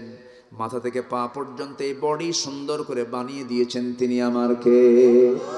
আমাদের দেহে যে ডিএনএ আছে, এই ডিএনএ, যে পরিমাণ ডিএনএ আছে তার দৈর্ঘ্য যদি আমরা মাপতে যাই 2000 কোটি কিলোমিটার, যা পৃথিবী থেকে সূর্য পর্যন্ত 50 বার ঘুরে আসা যাবে। আল্লাহু আকবার বলেন। এই ডিএনএতে যে ইনফরমেশন আছে তা যদি লেখা হয় তবে তা হবে 900 খণ্ডের বিশালাকার এনসাইক্লোপিডিয়ার সমান, যেখানে প্রতিটি খণ্ডের পৃষ্ঠার সংখ্যা হবে 500। বিশাল বড় একটা পাণ্ডুলিপি তৈরি হয়ে যাবে। আমাদের দেহে যে কোষের সংখ্যা আছে, যে কোষগুলো আছে, সবচেয়ে ছোট অংশের নাম হলো কোষ। এই কোষের পরিমাণ হলো 37.2 trillion. 37.2 trillion, million, billion, trillion. কয়জন মানুষের দেহে? একজন। বলেন কয়জন? সেন্সরি রিসেপ্টর আছে হলো 110 মিলিয়ন। লোহিত রক্তকণিকার বিসি আছে হলো 30 ট্রিলিয়ন। শুধুমাত্র মস্তিষ্কের নিউরন সংখ্যা হলো 100 বিলিয়ন। জোরে বলি সুবহানাল্লাহ। আমার বন্ধুগণ, আমাদের দেহে যে ব্লাড আছে, এই ব্লাডের যে ভেসেলটা আছে, এই ভেসেল আছে হলো 42 বিলিয়ন, যার 97,000 কিলোমিটার লম্বা। মাত্র 3 হাত 1.5 হাত সাইজের ইয়ারফোন যদি, তার আলা ইয়ারফোন যদি পকেটে রেখে দেই, কিছুক্ষণ পর বের করলে তার মধ্যে 4-5টা প্যাঁচ পড়ে যায়। অথচ আল্লাহ রাব্বুল আলামিন এই ব্লাড ভেসেল দিয়েছেন যা 97 কিলোমিটার লম্বা, কোনোদিন প্যাঁচ লাগে না। সুবহানাল্লাহ বলবেন না? কে করে দিয়েছেন? আসতে বলবেন না, কে করে দিয়েছেন? আল্লাহ বলছেন, বান্দা আমাকে চেনার জন্য কোথাও যাওয়া লাগবে না। ওয়াফি আনফুসিকুম আফালা তুবসিরুন। বান্দা নিজের দিকে তাকায় দেখো, আমি তোমাকে কত সুন্দর করে বানায়া দিছি। আমার বন্ধুগণ, আল্লাহ রাব্বুল আলামিন নিজের পরিচয় দিয়ে এবার বান্দার পরিচয় কেমন হবে, বান্দা কোন চরিত্র নিয়ে বান্দা জীবন যাপন করবে, এই প্রসঙ্গে এবার বলছেন, ওয়া ইবাদুর রহমানিল্লাযীনা ইয়ামশুনা আলাল আরদি হাওনা ওয়া ইযা খাতাবাহুমুল জাহিলুনা ক্বালু সালামা والذين يبيتون لربهم سجدا وقياما والذين يقولون ربنا اصرف عنا عذاب جهنم إن عذابها كان غراما إنها ساءت مستقرا ومقاما জোরে বলুন আল্লাহু আকবার। আমার আল্লাহর পছন্দের বান্দা যারা, তাদের মধ্যে 16টা বৈশিষ্ট্য পাওয়া যাবে। এখানে 16টা বৈশিষ্ট্যের কথা আসছে, একটাও কিন্তু বলি নাই। সময় লাগবে, সময় দেবেন তো? সবাই রাজি আছেন তো? জোরে বলি ইনশাআল্লাহ। নাম্বার 1 বৈশিষ্ট্য হলো, আল্লাহর পছন্দের বান্দাগুলোর তালিকায় যারা থাকবে তাদের 1 নম্বর বৈশিষ্ট্য হবে, তারা কি উগ্র হবে না বিনয়ী হবে? মেজাজি হবে না নম্র হবে? খুব নম্র হবে, বিনয়ী হবে, খুব সুন্দর করে মিষ্টভাষী হবে, সুন্দর করে কথা বলবে, কথার ভাঁজ হবে নম্র, চেহারার ভাঁজ হবে নম্র, চোখের ভাঁজ হবে নম্র, সুন্দর করে বলবে কথা, সুন্দর করে হাঁটবে, দেখেই মনে হবে বিনয়ী মানুষ। আপদমস্তক বডি ল্যাঙ্গুয়েজ, টাং ল্যাঙ্গুয়েজ, সব কিছুই তার বিনয়ী ভাব হবে, সুন্দর করে সে নুয়ে পড়বে। রহমানের যারা বান্দা হবে, রাসূল যখন রাস্তায় হাঁটতেন কখনো তিনি সামনের দিকে তাকায় তাকায় হাঁটতেন না, বুক উঁচু করে হাঁটতেন না, মাথা একটু নিচু করতেন, বুকের সাইডটা একটু নিচু করতেন, দুই পায়ের বৃদ্ধাঙ্গুলের দিকে নজর দিয়ে দিয়ে বিনয়ী বিনয় হয়ে আস্তে আস্তে জমিনে চলতেন। আমার বন্ধুগণ, এই দুনিয়ায় হাম্বে তাম্বে এমন করে দেখানোর সুযোগ এই দুনিয়াতে নাই। এই দুনিয়াতে যে বান্দা যত বিনয়ী হবে, আখিরাতে সেই বান্দা তত সম্মানিত হবে। আমার বন্ধুগণ, অনেক মাহফিলে এই মাহফিলে অনেক মা বোন আসছেন, শুনেছি মা আপনার চেহারা সুন্দর, আপনার সুন্দরী নারী, আপনার আপনি বউটা সুন্দরী হয়েছেন, কিন্তু স্বামীটা আপনার একটু কালো হয়ে গেছে, একটু মেজাজ গরম হয়, এরকম আছে, এরকম মহিলা আছে না নাই বলেন? এটা কি বিনয়ী ভাব নাকি? এটা কি বিনয়ী ভাব? আপনি যে কালোকে কালো মনে করে একটু অ্যাঙ্কার করছেন, ওই কালো চেহারা যিনি বানায়া দিয়েছেন, কালো ডিজাইনটা করে দিয়েছেন, তিনি আমার কে? আমার বিশাল সুন্দর চেহারা এটা করে দিয়েছেন কে বলেন? সব এগুলো কার সৃষ্টি? কার সৃষ্টি? 2015 সালে আমি সেকেন্ড টাইম হজে যাই। তো মদিনা মুনাওয়ারায় আমার নবীজির মাকবারার আশপাশ দিয়ে আমি ঘোরাফেরা করছি, হঠাৎ করে দেখি আফ্রিকান এক নিগ্রো কালো কুচকুচে এক লোক আমার সামনে পড়ে গেল। আমি লম্বায় প্রায় 71 ইঞ্চি লম্বা, আমি 1 ইঞ্চি কম 6 ফিট লম্বা, তো কমও না। তো আমি ওই লোকটার সামনে যখন দাঁড়ালাম, তখন আমাকে মনে হলো আমি শিশু। কথা বুঝছেন নাকি? আমি তার সামনে গিয়ে যখন দাঁড়ালাম, আমি তার কোমরের কাছাকাছি মনে হলো আমার কাছে। আমি লম্বায় প্রায় দেখলাম সে প্রায় 8 ফুট ছেড়ে গেছে, এবং দোহাড়া মানুষ, যেমন লম্বা তেমন ফিগার, এবং এত ঘন কালো, মানে ছোট মোটো হাতি। ছোট মোটো কি বলেন? হাতি। হাতির কাছে কি মনে হয় নিজেকে? ছোট মনে হয় না? এরকম। তো আমি তাকে দেখলাম, দেখার পর আমি তাকে প্রশ্ন করলাম, মিন আইনা জিতা ইয়া আখি, আপনি কোন জায়গা থেকে আসছেন, আপনার দেশের নামটা কি? তো মুসকে একটা হাসি মেরে বলতেছে, আমি আফ্রিকা থেকে আসছি, আফ্রিকান। তো আমি তাকে একটা প্রশ্ন করলাম যে এই যে আপনি দেখতেছেন ইউরোপিয়ান, আমেরিকান, মিশরি, আরব, রাশিয়া, এই যে সুন্দর সুন্দর একদম লাল টকটকে সুন্দর চেহারার মানুষগুলো আপনার সামনে দিয়ে ঘোরে, আপনার খারাপ লাগে না কেন? এত সুন্দর মানুষ, আপনি এত কালো। তো এই কথা শোনা মাত্রই সে একটা মুসকে হাসি মারলো। হাসি মারার সঙ্গে সঙ্গে দাঁতগুলো কালোর মাঝে একদম ফুটে উঠলো একদম, মানে একটাই শুধু সাদা অংশ, সেটা কি? দাঁত, আর সব কি কালো। এটা মুসকে হাসি মেরে আমার দিকে তাকায়া এই 5টা আঙ্গুলের ভিতরে শাহাদাত আঙ্গুলিটা এরকম উঁচা করলো, লম্বা তো এরকম উঁচা করে রাখছে, এরকম করে। এই নখ যে মোটা, আমার কবজি এত মোটা না, বুঝলেন তো? বলতেছে এরকম করে, এগুলো কোনো চেহারা হলো? কি কথা কি বুঝতেছেন আপনারা? কি এগুলো কোনো চেহারা হলো? মন খারাপ করবেন কেন? আল্লাহ তো বানিয়ে দিয়েছেন। মাঝে মাঝে অহংকার করে, বিনয়ী কি অহংকারী হয়? যে বিনয়ী হবে সে কি অহংকারী হবে? অহংকারী লোক কি বিনয়ী হতে পারে? আর বিনয়ী লোক কি কখনো অহংকার দেখাতে পারে? মাঝে মাঝে একটু হুমকি দেয়, তুমি যেরকম কালো মানুষ, আমার মতো একটা সুন্দরী মেয়েকে তুমি বউ হিসেবে পাইছো, এই তোমার 14 গোষ্ঠীর কপাল। এই কয় কি না কেন? এরকম মহিলা আছে না নাই? কিছু হলেই এই জাতীয় কথা বলে ফেলে। কেন মা এটা বলবেন কেন? কালো কে করেছেন? ধলা কে করেছেন? খাটো কে করেছেন? মোটা কে করেছেন? মাথার চুল নাই, একদম ইন্টারন্যাশনাল এয়ারপোর্ট ফাঁকা, এটা কে করে দিয়েছেন? তো ওনার তো কিছু করার নাই এখানে। আপনি টাকু বলবেন কেন? আপনাদেরকে টাকলা বলবেন কেন? আপনাদেরকে খাটো বলবেন কেন? আপনাদেরকে দেড়বাটারি বলবেন কেন? আপনাদেরকে ন্যাংরা খোলা বলবেন কেন? এটা বিনয়ের স্বভাব নয়, এটা অহংকারের স্বভাব। বলা যাবে না। বিনয়ী লোক এগুলো পাত্তা দেয় না, এগুলো পাত্তা দেয় না, এগুলো সুযোগ দেয় না, এগুলো মনেই করে না সে। আল্লাহ সব সৃষ্টি সমান, বলি আলহামদুলিল্লাহ। আমার নবীজি ছিলেন মসজিদে নববীর ইমাম, সাইয়েদনা বেলাল ছিলেন সেই মসজিদের মুয়াজ্জিন। আমার নবী ছিলেন বিশ্বের সেরা সুন্দর মানুষ।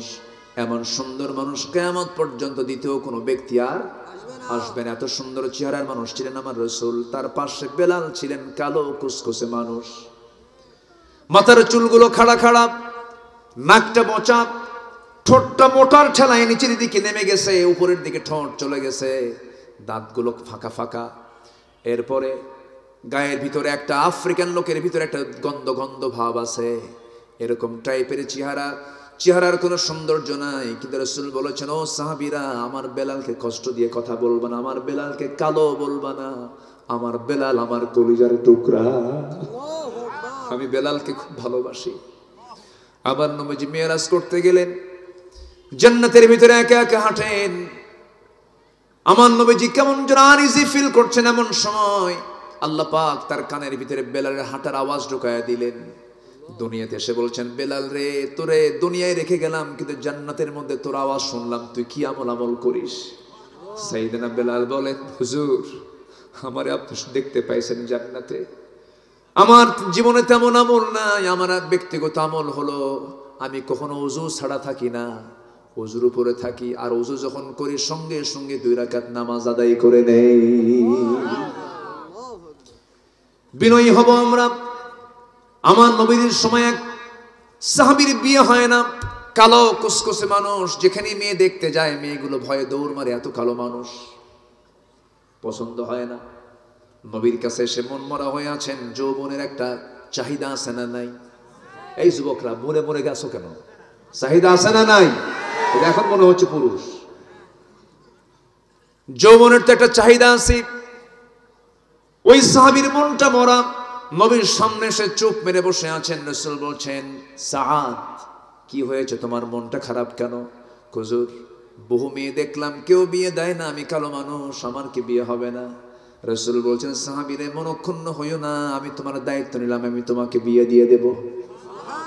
খুব খুশি হলেন সাহাবী, হুজুর বিয়ে দেন তাড়াতাড়ি, দেরি করবেন না। রাসূল বিয়ের পক্ষে ছিলেন, কম না বেশি? রাসূল তাড়াতাড়ি বিয়েটা করে দিতেন, বিয়েকে সহজ করেছেন রাসূল সাল্লাল্লাহু আলাইহি ওয়াসাল্লাম। দেরিতে বিয়ে করে এখন স্ট্যান্ডার্ড মনে করে আধুনিক দুনিয়ায়। এই ছেলে, তুমি তো এত ছোট বয়সে বিয়ে করে মানুষ, মানে আকাম কুকাম করে বেড়া। এই আসে না, এগুলো আসে না নাই? সেদিন মিডিয়াতে দেখলাম, কোথায় যেন 11 বছরের একটা মেয়ে নিখোঁজ। কয় বছর? 11 বছর। বাপ থানায় গেছে, পরে মেয়ে ফোন দিয়ে বলে, আব্বু আমি তো নিরাপদে আছি। আমি কি আছি? বাবা তুমি কোথায়? আমি তো একজনের সঙ্গে চলে আসছি আব্বু, ও আমাকে খুব লাইক করে। বয়স কত বছর? 11 বছর। মাথায় রাখতে হবে এগুলো। আমার নবীজি বললেন, তোমার বিয়ে হবে, আমি তোমাকে বলে দিচ্ছি, ওই জায়গায় একটা মেয়ে আছে, ওই বাড়িতে ইবনে ওহাব নামে একজন আমার সাহাবী আছে, তার মেয়ে সুন্দরী, যাও প্রস্তাব নিয়ে যাও। সাহাবী বলছেন, হুজুর আমি আর প্রস্তাব দিতে পারবো না, আপনি আমাকে একটা লিখিত করে দেন। আমার নবীজি সুন্দর করে একটা রেসানা দিলেন, চিঠি দিলেন। সেই চিঠিখানা নিয়ে মেয়ের বাবার কাছে গিয়ে সালাম দিয়ে বলেন, মেয়ের বাপ, এই যে চিঠি পড়, তাড়াতাড়ি ব্যবস্থা কর। তাড়াতাড়ি ব্যবস্থা করো। চিঠিখানা যখন তার হাতে দেওয়া হলো, চিঠিখানা পড়লেন। চিঠির শুরুটা যখন দেখলেন, চিঠিখানা সম্মানজনক চিঠি, রাসূল তার পক্ষ থেকে পাঠিয়েছেন। সাহাবী চোখের পানি আটকাতে না পেরে কেঁদে কেঁদে বলছেন, আরে বিশ্বনবী তার বিশ্বনবীর আসন থেকে আমার মেয়ের কথাও তিনি মনে রেখেছে। দারুণ খুশি হয়ে গেলেন। কিন্তু পরক্ষণে তিনি মনে মনে ভাবলেন, সাহাবী তো কালো, কিন্তু আমার মেয়েটা চাঁদের মতো সুন্দরী, মেয়ে পছন্দ করবে কিনা জানি না। সঙ্গে সঙ্গে তিনি করলেন কি, এবার বললেন, শোনো সাদ, আমি তো রাজি আছি, মেয়ের বাপ হয়ে আমি রাজি আছি, রাসূল পাঠিয়েছেন, কোনো আপত্তি নাই, কিন্তু মেয়েটা আমার কি যে করে, একটু অনুমতির প্রয়োজন আছে। এই কথাটা মেয়ে দেওয়াল ঘেঁষে ঘেঁষে কান রেখে সব কথা শুনে নিয়েছেন। মেয়ের বাবা ভিতরে ঢোকার সঙ্গে সঙ্গে মেয়েটা হাওমাও করে কান্দে। বাপ মনে মনে বলে, হয়তো সে পছন্দ করে নাই। এবার বলছে, মা তুমি পছন্দ করো নাই, বুঝতে পেরেছি, বিয়ে হবে না। এবার মেয়েটা বলছে, বাবা বুঝতে ভুল করেছো, এই যে ছেলেটা আজকে আমার বাড়িতে প্রস্তাব নিয়ে এসেছে, যাকে রাসূল পাঠিয়েছেন, আমার এই জীবনে যদি বিয়ে হয়, নবীর পছন্দ করে সেই কালো ছেলেই হবে আমার স্বামী। সুবহানাল্লাহ বলবেন না? আমার মায়ের কি আজকে আমার ওয়াজ শুনে কি মন খারাপ করতেছে কিনা জানি না, হুজুর এত রাগ করলেন কেন আমাদের উপরে? আমার মায়েরা, সবকিছু আল্লাহর জন্য করতে হবে। আমি কাউকে ভালোবাসবো আল্লাহর জন্য। আপনি আল্লাহর একটা সৃষ্টিকে যদি ভালোবাসেন, আল্লাহ আপনাকে ভালোবাসবেন। আল্লাহ আপনাকে ভালোবাসবেন। আপনার স্বামীটা অসুস্থ হয়ে পড়েছে, খোঁটা দিতে পারবেন না। আপনি স্ত্রী, আপনি অসুস্থ হয়ে পড়েছেন, আপনার স্বামী খোঁটা দিতে পারবেন না। কিছু কিছু পুরুষ আছে, কিছু হইলেই কয় বিয়ে কিন্তু আর একটা করব, এরকম আসানো নেই, বলেন তো, হুমকি মারে। মায়েরা, আমি আপনার পক্ষে আসতেছি, একটু পরে থামেন। কিছু হইলে কয় বিয়ে কিন্তু আর একটা করব। বিয়ে করা এত সহজ কাম? যদি আল্লাহ রাব্বুল আলামিন মাসনা ওয়া সুলাসা ওয়া রুবা ফানকিহু মা তাবা লাকুম মিনান নিসা মাসনা ওয়া সুলাসা ওয়া রুবা, বিয়ে করো তোমাদের ইচ্ছা মতো, 2 2 3 3 4 4টা বিয়ে করো। কিন্তু আল্লাহ এর পরেই বলছেন, শোনো, কখনো সমতা রক্ষা করতে পারবে না। ইয়াদিলু, আল্লাহ রাব্বুল আলামিন সুন্দর করে আয়াতের শেষাংশে ব্যাখ্যায় বলতেছেন, আল্লাহ তাআদিলু ফাওয়াহিদাতান, তোমাদের জন্য একটাই যথেষ্ট, একটাই তোমাদের জন্য, এটাই তোমাদের জন্য উত্তম। কারণ একাধিক স্ত্রী তোমাদের মধ্যে সমতা রক্ষা করা সহজ না কঠিন? আজ তো সহজ না কঠিন? বিয়ে যদি করতেই হয়, আমার নবীর সুন্নাহ যদি আদায় করতেই চান, আমার নবী যে বিয়েগুলো করেছেন সেই বিয়েগুলো আমার নবীর চাইতে বয়সী কম নারী, বয়সে কম বয়সী নারী না বেশি বয়সী নারী? বেশি বয়সী নারী। প্রথম স্ত্রী যিনি ছিলেন আমার নবীর চাইতে মাত্র 15 বছরের বড়, মাত্র মাত্র মাত্র হয় 15 বছরের বড়। মানে একটা মহিলা 13 বছর বয়সে যদি বিয়ে হয়ে যায়, 15 বছরে মা হয়ে যাবেন, ছেলে বয়সী বলা যায়। অথচ আমার নবীজি 15 বছরের বয়সে বড় একজন মহিলাকে নিয়ে তিনি তার 24টা বছরে তার যৌবন পাড়ি দিয়েছেন, দ্বিতীয় কোনো বিবাহ করেন নাই। আমার নবী যেমন বলেন, আমার খাদিজা যদি জীবনের শেষ সময় পর্যন্ত বেঁচে থাকতো, আমার আল্লাহ আমাকে দ্বিতীয় কোনো বিবাহের অর্ডার দিতেন না। মানে কি, এই কথাগুলো কি বলে? বিয়ে ঘন ঘন করো। আমার মায়েরা মনে মনে বলতেছে, হুজুর ভালো করে রকম, ভালো করে রকম। বিয়ে যদি করতেই হয়, আমার মায়ের আমার পক্ষে সায় দিবেন, আমার মায়ের আমার পক্ষে রায় দিয়ে দিবেন। বিয়ে যদি করতেই চান পুরুষ মানুষ, আপনার 3টা লাগবে, 4টা বউ লাগবে। রাসূল যে তরিকায় বিয়ে করেছেন, তিনি যে বিয়েগুলো করেছেন, সেই স্ত্রীগুলো ছিল হলো বয়স্কা মহিলা, যৌবন ছিল না, যুদ্ধে অসহায় হয়ে পড়ে গেছি, তাদেরকে নিয়ে এসে রাসূল স্ত্রীত্বের মর্যাদা দিয়েছেন। তালাক প্রাপ্ত বিধবা নারীকে আপনি বিয়ে করতে পারেন, তার অসহায়ত্ব দূর করার জন্য তাকে স্ত্রীত্বের মর্যাদা দিয়ে দিলেন, সম্মানের মর্যাদা দিয়ে দিলেন, এই জন্য আপনি তাকে বিয়ে করতে পারেন। কিন্তু আপনি বিয়ে করছেন বুড়া বয়সে, আপনি খোঁজেন 13 বছর 15 বছর, মতলব খারাপ। কি আসতে কম কেন? আমার মায়েরা আজকে দারুণ খুশি, হুজুর ওয়াজ একখান দিলেন।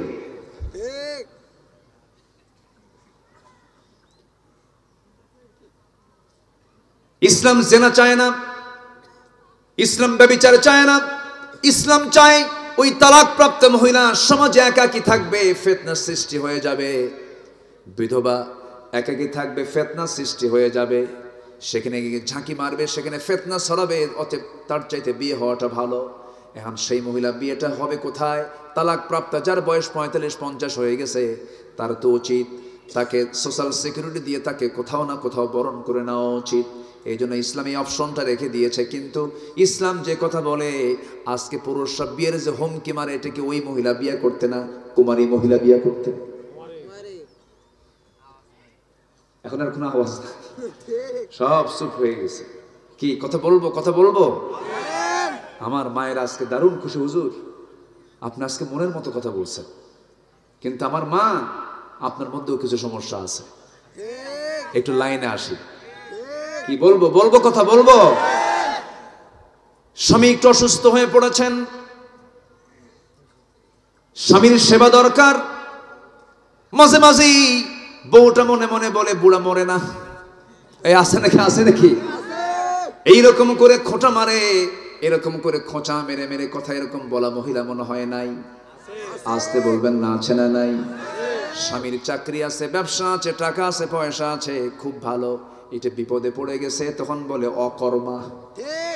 আছে কিনা বলেন? তোমার কোনো পেশা নাই, কাজ নাই, বইয়ের হক আদায় করতে পারো না।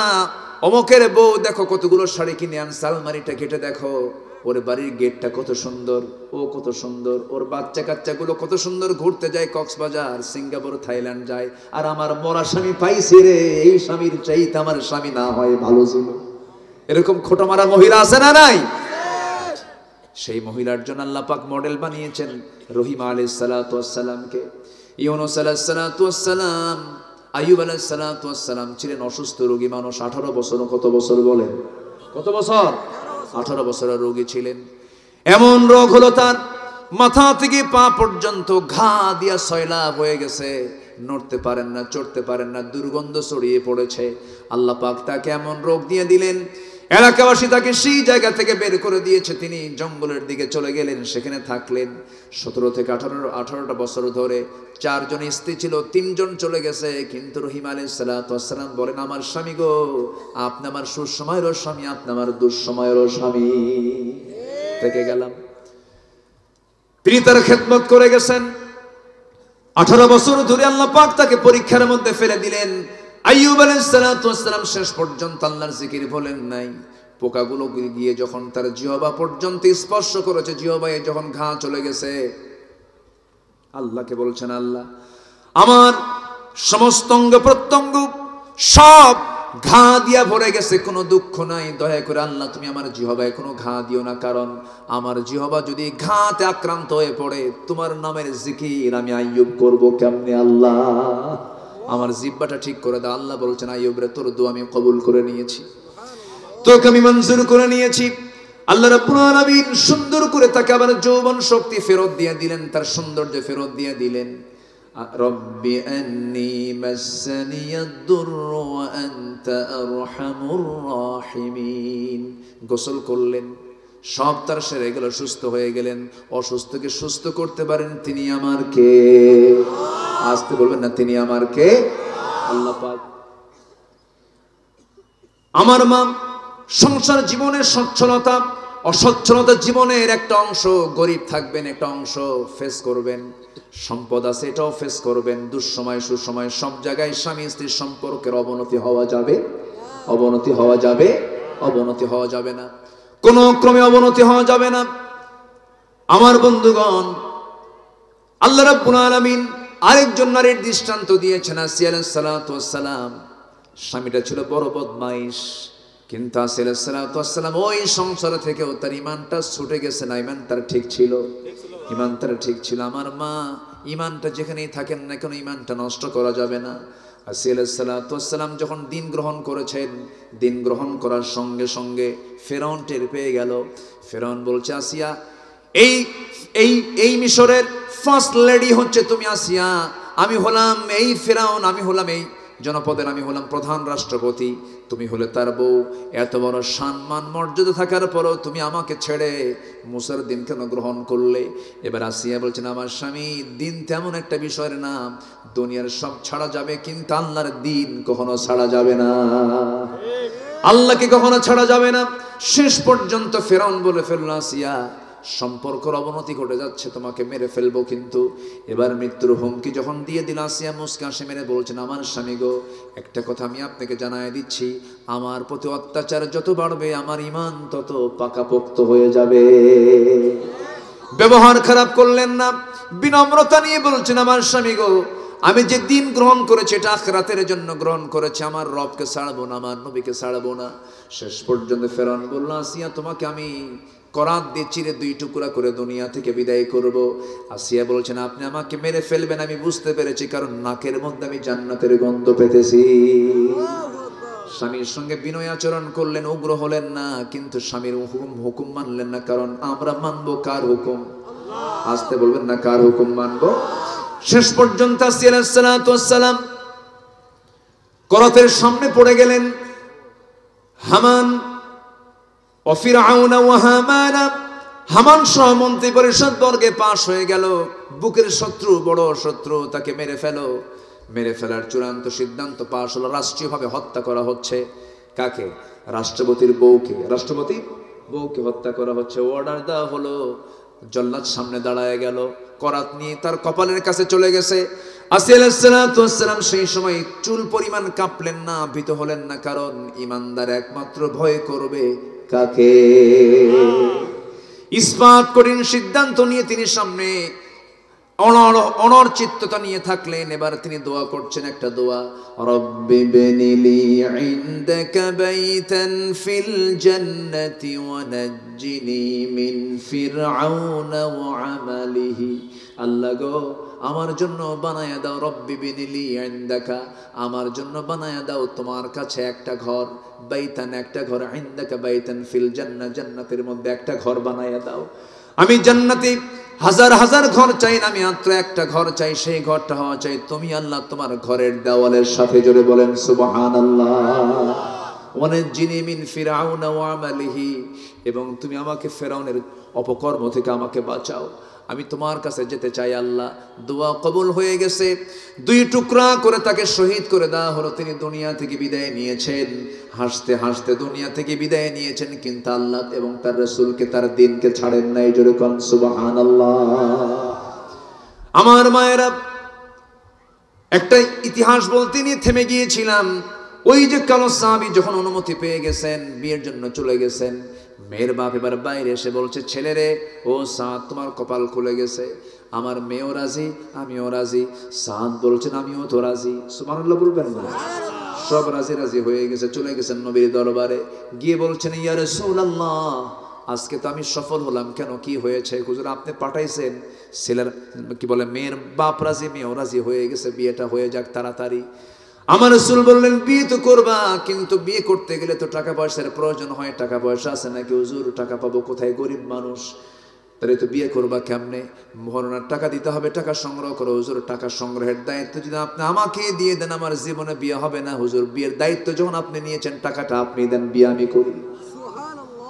আমার নবীজি খুব খুশি হয়ে গেলেন, সাহাবী দুজনকে ডাক দিলেন, ও নোমান এইদিকে আসো, ও আমার জামাই ওসমান এইদিকে আসো, 200 200 400 দিরহাম দিয়ে দাও।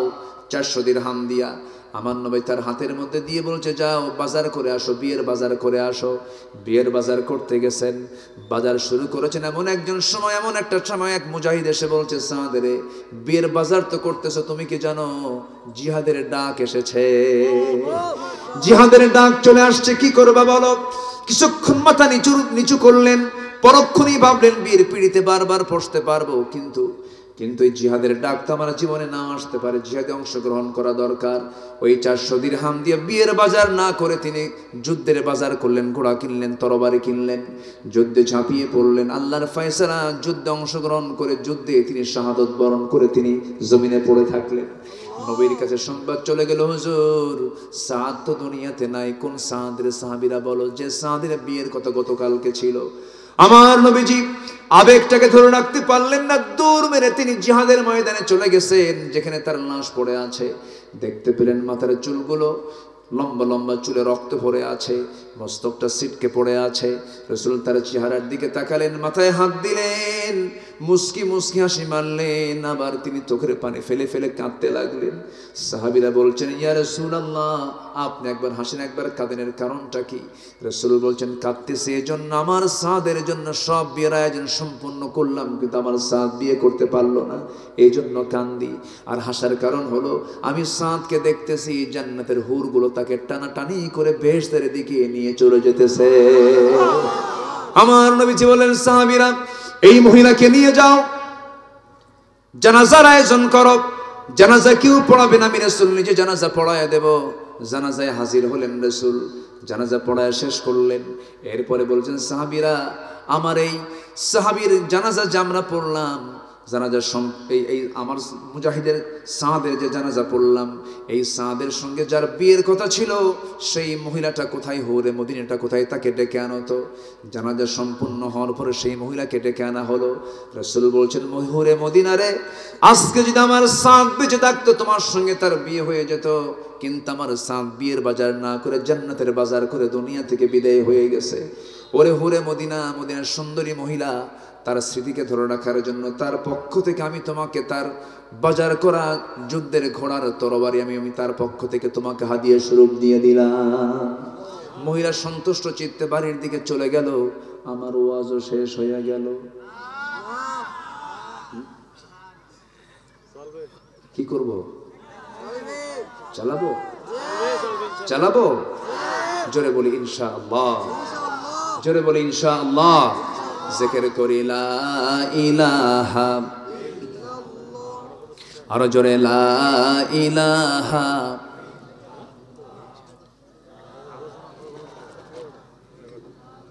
আরো জোরে লা ইলাহা সুবহানাল্লাহ আলহামদুলিল্লাহ লা ইলাহা, আরো জোরে লা ইলাহা,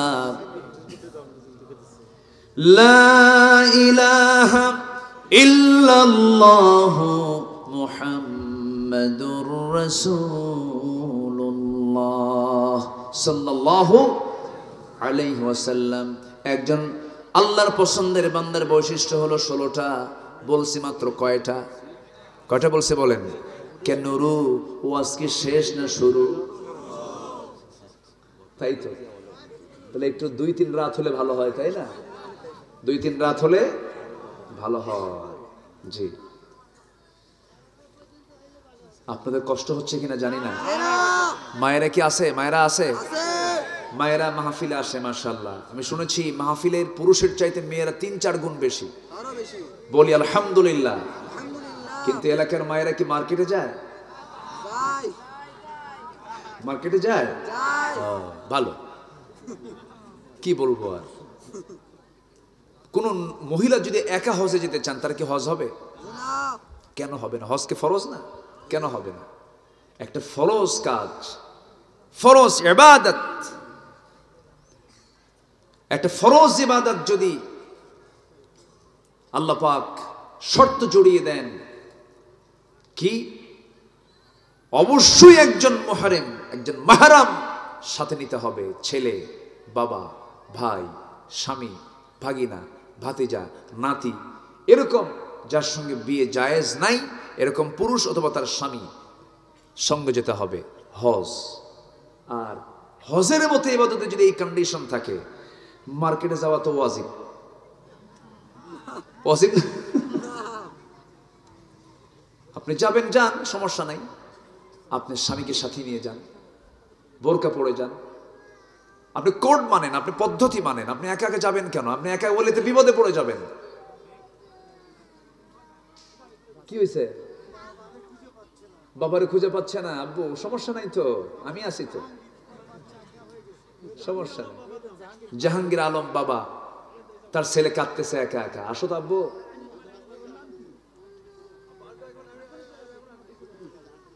ও অস্থির হয়ে গেছে। কেউ আছেন কি জাহাঙ্গীর আলম? তার বাবার নাম জাহাঙ্গীর না? ও ছেলের নাম জাহাঙ্গীর। হ্যাঁ, ছেলেটা হারায় গেছে, ও তো অস্থির হয়ে যাচ্ছে। ওর তো মানে হার্টের অবস্থা খারাপ, খুব টেনশনে আছে। জি, হয়ে যাবে ইনশাআল্লাহ, স্টেজে আছে। আপনারা সন্তানটাকে, যে যার সন্তান তিনি নিয়ে যাবেন, আবার অন্য কেউ নিয়েন না, আরেক বিপদ হয়ে যাবে আবার। জি সম্মানিত ভাইয়েরা, তাহলে মার্কেটে একটা মহিলা যাবেন, কিন্তু যাওয়ার শর্ত হলো সাথে একজনকে নিতে হবে। মেয়েরা কি চাকরানি না রাজরানী? পুরুষরা চাকর। পুরুষরা কি চাকর? দেখেন না, মহিলা গেলে, কোথাও গেলে সাথে কার যেতে হবে? চাকর। আমরা কি? আজ থেকে আমরা ভালো করে কেন, আমরা কি? চাকর। মেয়েরা কয় আমরা রাজনীতি থাকবো না, আমরা হব চাকরানি।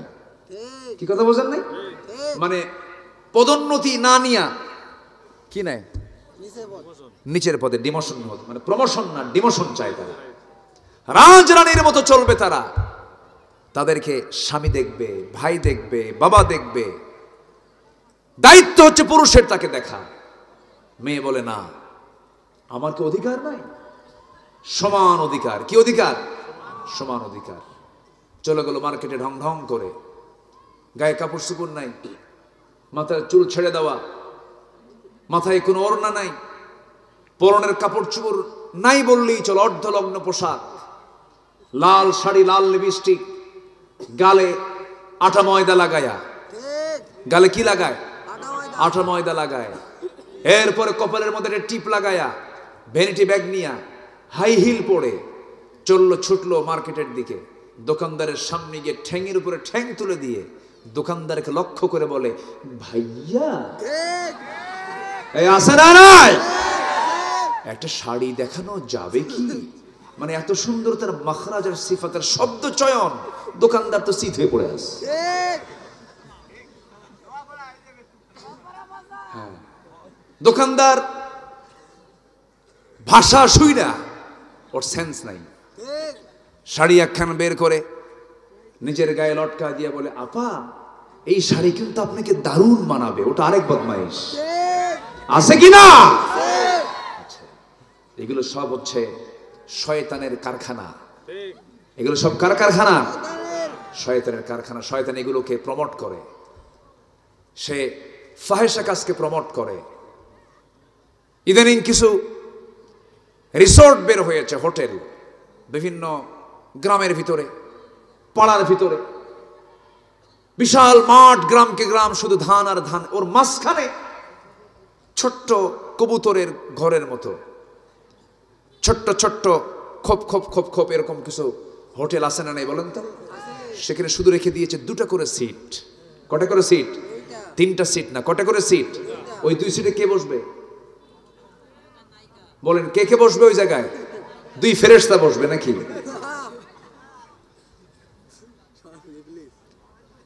বসে গেল, সারাদিন গল্প, গল্প ফোরায় না, গল্পের ভাষা একটাই, তুমি আমার আমি তোমার।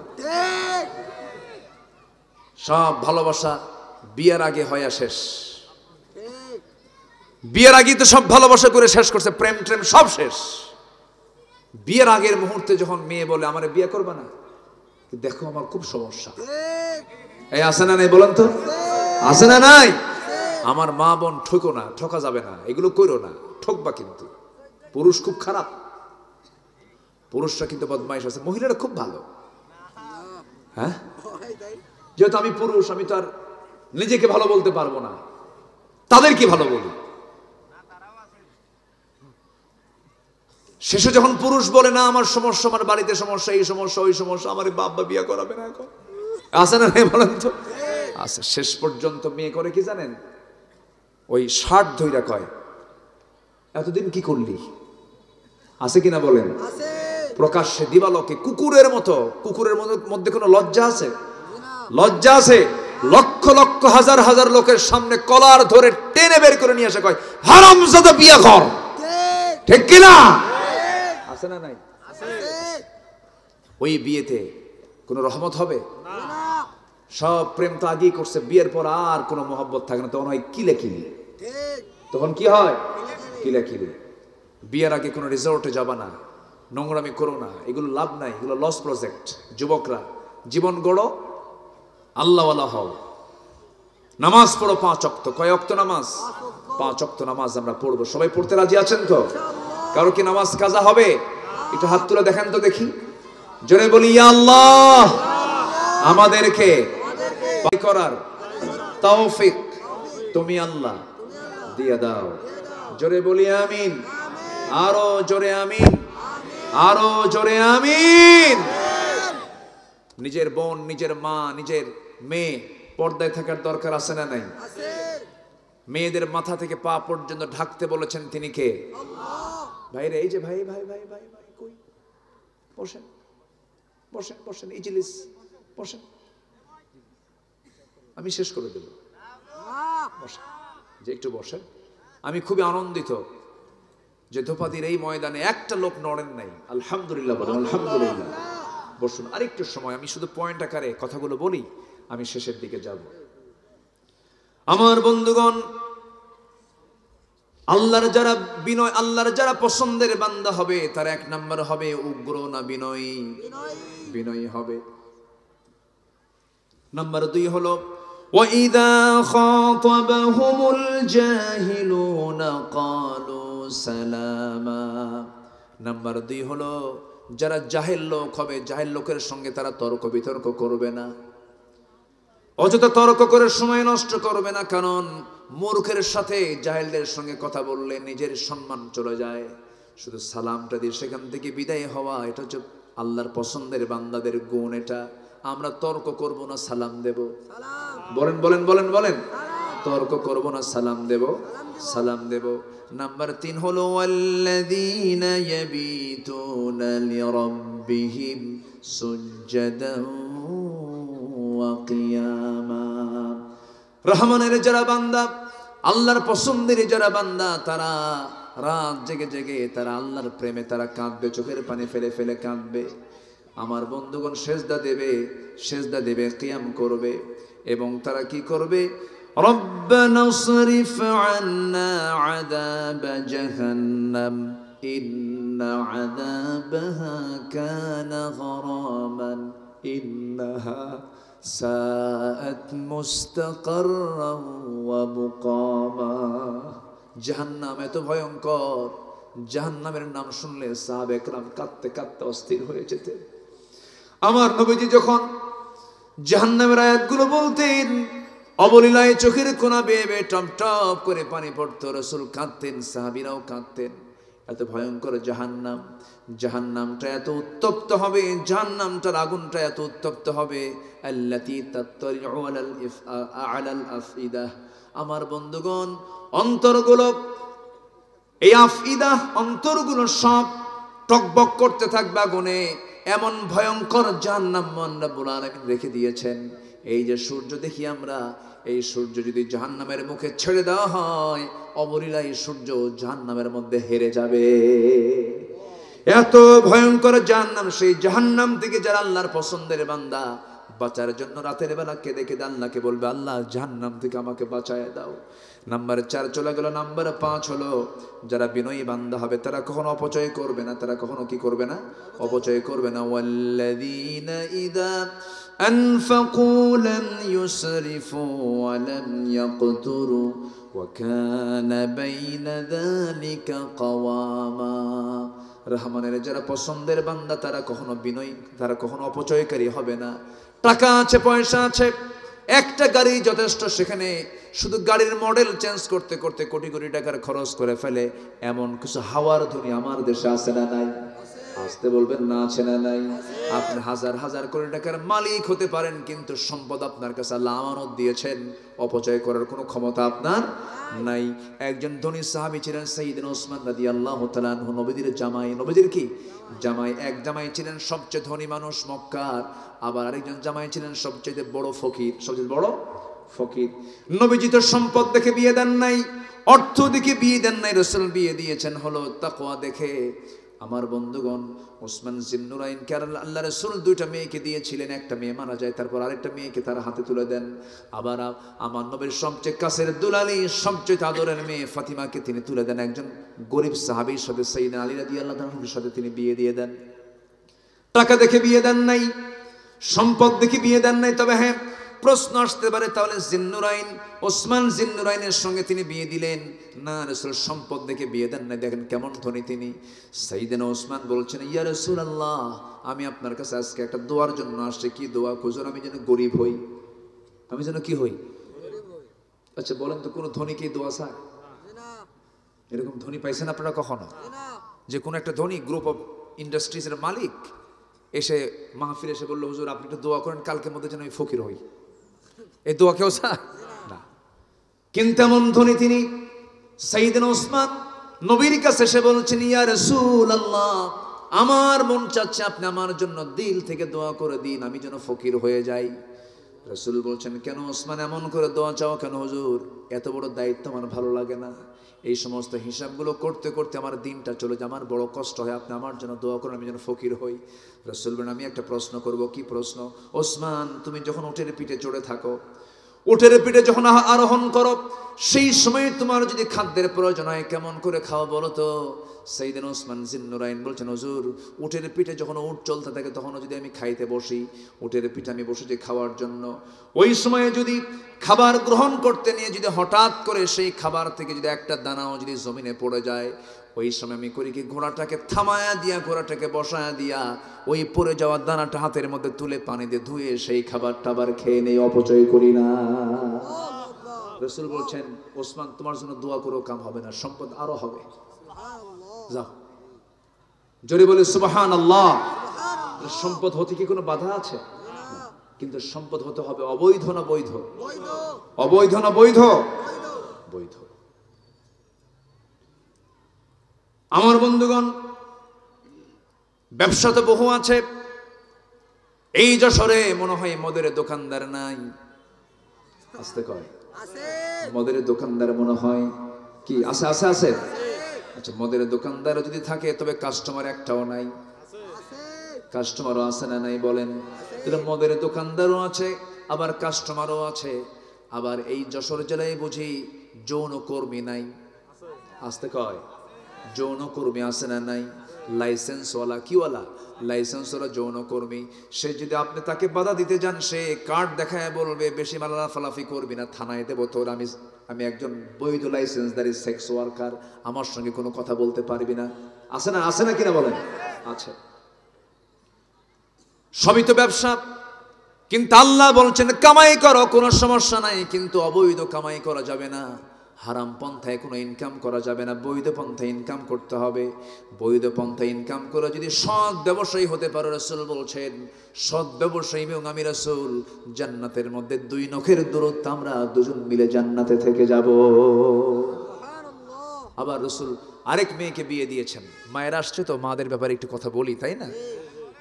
রাসূল তার মেয়েকে আরেকটা মেয়েকে বিয়ে দিয়েছিলেন। সবচাইতে গরিব একজন ছেলেকে কাছে পেয়ে তাকে বিয়ে দিলেন। রাসূল যখন বিয়ে দিবেন, রাসূল প্রস্তাব দিলেন সাহাবীদের মাঝে। ধনে ধনে সাহাবীরা এসে রাসূলকে প্রস্তাব দিলেন। রাসূল বললেন না, হবে না, আমার পছন্দের ছেলেটা এখনো আসে নাই। সর্বশেষ যখন সাইয়েদনা আলী আসলেন, রাসূল বলছেন আলী তুমি কি আমার মেয়েকে বিয়ে করবা নাকি? হুজুর আপনি যদি আমাকে দেন আমি বিয়ে করতে রাজি আছি। যদি আপনি আমাকে দেন আমি বিয়ে করতে রাজি আছি। রাসূল বলেন বিয়ে তো দেব, টাকা পয়সা আছে নাকি? হুজুর টাকা পয়সা তো নাই। মোহরানার টাকা তুমি কেমনে দিবা? কি আছে তোমার? আমার ঘর বাড়ি নাই। কি আছে? এই যে ঢাল, এই যে তরবারি। রাসূল বললেন তরবারি যুদ্ধে লাগবে, ঢালটা বেচে আসো। বেচতে গেলেন। বেচতে গেলে সকালে চলে গেছেন বাজারে। সাইয়েদনা ওসমান সামনে দাঁড়ানো, সাইয়েদনা আলী ঢাল নিয়ে দাঁড়া আছেন বাজারে। ওসমান বলছেন ও আলী, যোদ্ধা হয়ে ঢাল বিক্রি করতে আসছো কেন? কি সমস্যা হয়েছে বলো? আমার বিয়ে ঠিক হয়ে গেছে। কার সাথে? আপনার শালীর সাথে। আপনার শালীর সাথে। ওসমান জিন্নরেন খুব খুশি হলেন, সুন্দর ভাইয়েরা পেলাম আমি। দেখেন, চিন্তা করেন কত বড় ধনী মানুষ, গরিব মানুষ, কোনো ভেদাভেদ নাই। আজ তো কোনো ভেদাভেদ নাই। এবার বলেন ঠিক আছে ঢালটা দাও। ঢালটা নিলেন, 500 দিরহাম দিয়ে দিলেন। 500 দিরহাম দিয়ে যখন তিনি ঢালটা হাতের মধ্যে নিলেন, তিনি কয়েক কদম চলে গেছেন। পিছন থেকে ডাক দিয়ে বলছেন আলী যাচ্ছ কোথায়? এইদিকে আসো। কিছুক্ষণ পর তো ভাইরা হয়ে যাচ্ছি। কি পাখির মধ্যে পায়রা, ভাইয়ের মধ্যে ভাইরা হয়ে যাচ্ছি আমরা। এইদিকে আসো। ঢালটা তো আমার হাতে মানায় না, যোদ্ধার হাতেই ঢাল মানায়। আমি ঢাল কিনে নিলাম, আবার ঢাল তোমাকে আমি গিফট করলাম, যাও। ঢালটা নিয়া নবীর দরবারে গিয়ে বলছেন ইয়া রাসূলুল্লাহ আমি আপনার সামনে হাজির হয়েছে। রাসূল বলেন ঢাল মনে হয় বিক্রি হয় না। হুজুর ঢাল বিক্রি হয়ে গেছে। তো ঢাল হাতে কেন? আমি ঢাল বিক্রি করার পর ঢাল আমাকে আবার উপহার দিয়েছে। কে? ওসমান। রাসূল বলছেন লোক খুঁজে পাও নাই। সুবহানাল্লাহ। আমি আমার বড় মেয়ে জামাইকে বলতেই পারলাম না মেয়ে বিয়ে দেব, জামাইয়ের সঙ্গে একটু সুন্দর করে কথা বলবো, তার আগে তুমি বাজারে ঢোল পিটে আসছো, বিয়ে শাদী হয়ে যাচ্ছে। আমি বড় জামাইকে কি করে বলবো? আমি কিন্তু আমার নবীর যে জামাই ছিলেন, আমার আপনার মতো ছেঁচড়া জামাই নাকি? খালি দাওয়াত খাওয়ার লোভ, খালি জিব্বা খালি কামড়ায়। আছে না নাই বলেন তো?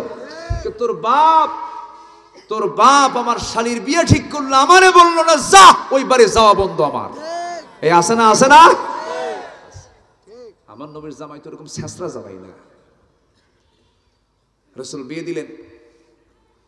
বিয়ে দিয়ে বললেন মা এমন জামাই দিলাম পৃথিবীতে একটাও পাবা না। যেরকম সুবহানাল্লাহ। কিন্তু মা বলে দিচ্ছি এখন থেকে তোমার বাড়ি হলো আমার বাড়ির চাইতে তোমার স্বামীর ঘর শ্রেষ্ঠ ঘর। স্বামীর ঘরে করে স্বামীর ঘর গিয়ে তুমি সেখানে সংসার জীবন চালাও, স্বামীকে সন্তুষ্ট করো, স্বামীকে রাজি করো, স্বামীর আনুগত্য করো, স্বামীর কথা মেনে চলো। দুজন বন্ধু হয়ে যাও, দুজন অন্তরঙ্গ হয়ে যাও। দুঃখ কষ্টগুলো তোমরা ভাগাভাগি করে নাও। কিন্তু একটা কথা বলে দিই মা ফাতিমা, মৃত্যুর দিন পর্যন্ত আমার কানে যেন স্বামীর বিরুদ্ধে একটা নালিশও যেন আমার কানে না আসে। বাপ মেয়েকে বলে দিলেন যাও, পিসদানি দিলেন, একটা তোষক দিলেন, একটা চাদর দিলেন চামড়ার, আর পানির মশক দিলেন, সংসার করে খাও যাও। ঘর নাই, বাড়ি নাই, টাকা নাই, পয়সা নাই, ভাড়াটি একটা বাড়িতে, ভাড়ার একটা বাড়ি ভাড়া করে সেখানে থাকলেন। কি বলে দিলেন রাসূল? স্বামীর বিরুদ্ধে একটা নালিশ যেন কানে না আসে। আর আজকের মেয়ের বাপরা যখন মেয়েকে বিয়ে দেয়, বিয়ে দিয়ে বলে মা যা, স্বামীর ঘরে যাবি, কিছু হবে শুধু ফোন দিবি, খাইয়া ফালামু। আগে হুমকি মারে, আগে কি মারে? হুমকি মারে। সংসার হবে? হবে সংসার? হবে না। ম্যানেজ করতে হবে, ম্যানেজ। মুরব্বীদের দায়িত্ব হলো সংঘর্ষকে এড়িয়ে যাওয়া, সুন্দর করে বোঝায় দেওয়া, সুন্দর করে মোহাব্বত তৈরি করে দেওয়া। একদিন আমার নবীর সামনে ফাতিমা রাদিয়াল্লাহু তাআলা আনহা বসে বসে নামাজ পড়ছিলেন। নবীর ঘরে এসে রাসূল বলছেন, আমার মেয়ে ফাতিমা, তুমি কম বয়সী, বসে বসে নামাজ পড়ো কেন? তোমার তো দাঁড়িয়ে নামাজ পড়ার যোগ্যতা আছে, শারীরিক সক্ষমতা আছে। তিনি বলছেন, আব্বাজান, বসে বসে নামাজ পড়ার কারণ হলো আপনি আমার স্বামীর ব্যাপারে বলে দিয়েছেন স্বামীর যেন কোনো দুর্নাম আমার কানে না আসে। আমার গায়ে যে পোশাকটা দেখতেছেন, এই পোশাকের পিছনের অংশটুকু একটু তালিযুক্ত অংশ, ছেঁড়া অংশ আছে। আমি যদি দাঁড়িয়ে দাঁড়িয়ে নামাজ পড়তে যাই, আপনার নজরটা ছেঁড়া অংশের দিকে পড়তে পারে। হয়তো মনে মনে ভাবতে পারেন আমার মেয়েকে আমার জামাই আলী কাপড়ে কষ্ট দেয়, এতটুকু দুর্নাম প্রকাশ পেয়ে যাক, চাই নাই বলে বসে বসে নামাজ পড়ি। সুবহানাল্লাহ বলবেন না? আল্লাহ পাক মাদেরকে এগুলো বোঝার তৌফিক দান করুন। বউকে পিটানোর সুন্নতে মুআক্কাদা। এই কতক্ষণ সব দিকে খেয়াল করতে হবে। মায়েরা তো বলতেছে মনে মনে, হুজুর কিছু তো আপনাদের কিছু কর না। বউকে পিটানো যাবে? বউকে মারা যাবে? বউকে মারা যাবে না। বউকে মারা কোন নবীর সুন্নাহ না। আমার নবীর কি সুন্নাহ ছিল এরকম? মারবেন কেন? বউকে পিটানো যাবে না, বউকে মারা যাবে না। তবে হ্যাঁ, আবার কিছু কিছু পুরুষ আছে এমন, বউ পাগল, বউয়ের পাগলের ঠেলায় মায়ের দিকে খবর নাই। আসতে বলবেন না, আছে না নাই? একটা প্রশ্ন করবো, বলুন তো, মা বড় না বউ বড়? ভালো করে চিন্তা করে বউয়ের দিকে খেয়াল করে বাড়িতে চলে যান, নফসের দিকে যান, বউয়ের দিকে তাকায় তাকায় মনে মনে একটু চিন্তা করে সময় নিয়ে বলুন, মা বড় না বউ বড়? মাহফিলে মা বড়, বাড়িতে বউ বড়। দেখেন ঠিক কইছে, ঠিক।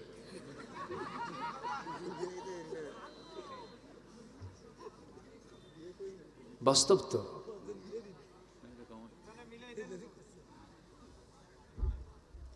আজকে ঘড়ি এত ঘুরে কেন বুঝলাম না। ঘড়ি তো আজকে প্রচুর ঘুরতেছে। তাহলে বলেন তো, কোনোদিন কি বউ মার চেয়ে বড় হতে পারে? মা তো মার জায়গায়, তবে বউ ছোট না। কিন্তু শোনেন, বউ যদি নামাজ না পড়ে কি করবেন বলেন তো? হ্যাঁ, বুঝাবেন। কি বলেন? কি করবেন? সুন্দর করে বুঝাও, কাম না হচ্ছে না, পড়ি না, ওই পশ্চিম দিকে মাথা নেই না, তাহলে কি করবেন বলেন? মাইট দেবো, আবার মায়ের কথা উঠছে এখানে। যে কইছে মাইট দেবো সে হয়তো বিয়ে করে নাই। বউ মারা কি এত সস্তা? যে পুরুষ সংসার করে সে পুরুষ অবশ্যই বউকে ভয় করে। কি এই বিয়ে করছো? ও বিয়ে করোই নাই, তুমি ফাল মারতেছো তুমি।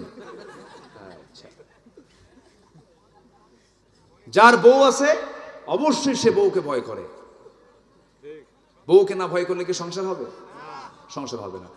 স্বামী স্ত্রী হঠাৎ করে ধরেন কোন একটা সফরে বের হয়েছে, যদি হয়তো কোনো ইজি বাইকে উঠেছে, কোনো একটা যানবাহনে উঠেছে, এখন তো মেয়েদের চলাফেরা ভালো না, অর্ধলগ্ন পোশাক নিয়ে হয়তো বাইরে বের হয়েছে, বউ কিনে চলতেছে, হঠাৎ করে অন্য একটা চিন্তা করতে করতে ওই বেগানা নারীর দিকে হয়তো স্বামীর মন মানে চোখটা চলে গেছে, হয়তো ওইদিকে খেয়াল নাই, অন্য একটা খেয়ালে তাকায় ফেলছে, হয়তো 29 সেকেন্ড তাকায় ছিল। আর এই দৃশ্য যদি স্ত্রীর সামনে, স্ত্রীর চোখে ধরা পড়ে, বলেন তো কি হতে পারে? কি হতে পারে বলেন? ওই সময় কিন্তু কিচ্ছু বলবে না, বাড়ি আগে চল। বাড়ি গেছেন, আপনি কিন্তু ওটা মনেই নাই আপনার, ওই প্রসঙ্গই বাদ। সন্ধ্যার পরে যখন বলছেন সুইটি, শেফালি, হাসনা, এক গ্লাস পানি দাও তো, তোমার সুইটি ঝর্ণা। সকাল 9:45 ওই মহিলার দিকে ছায়া থাকলা কেন?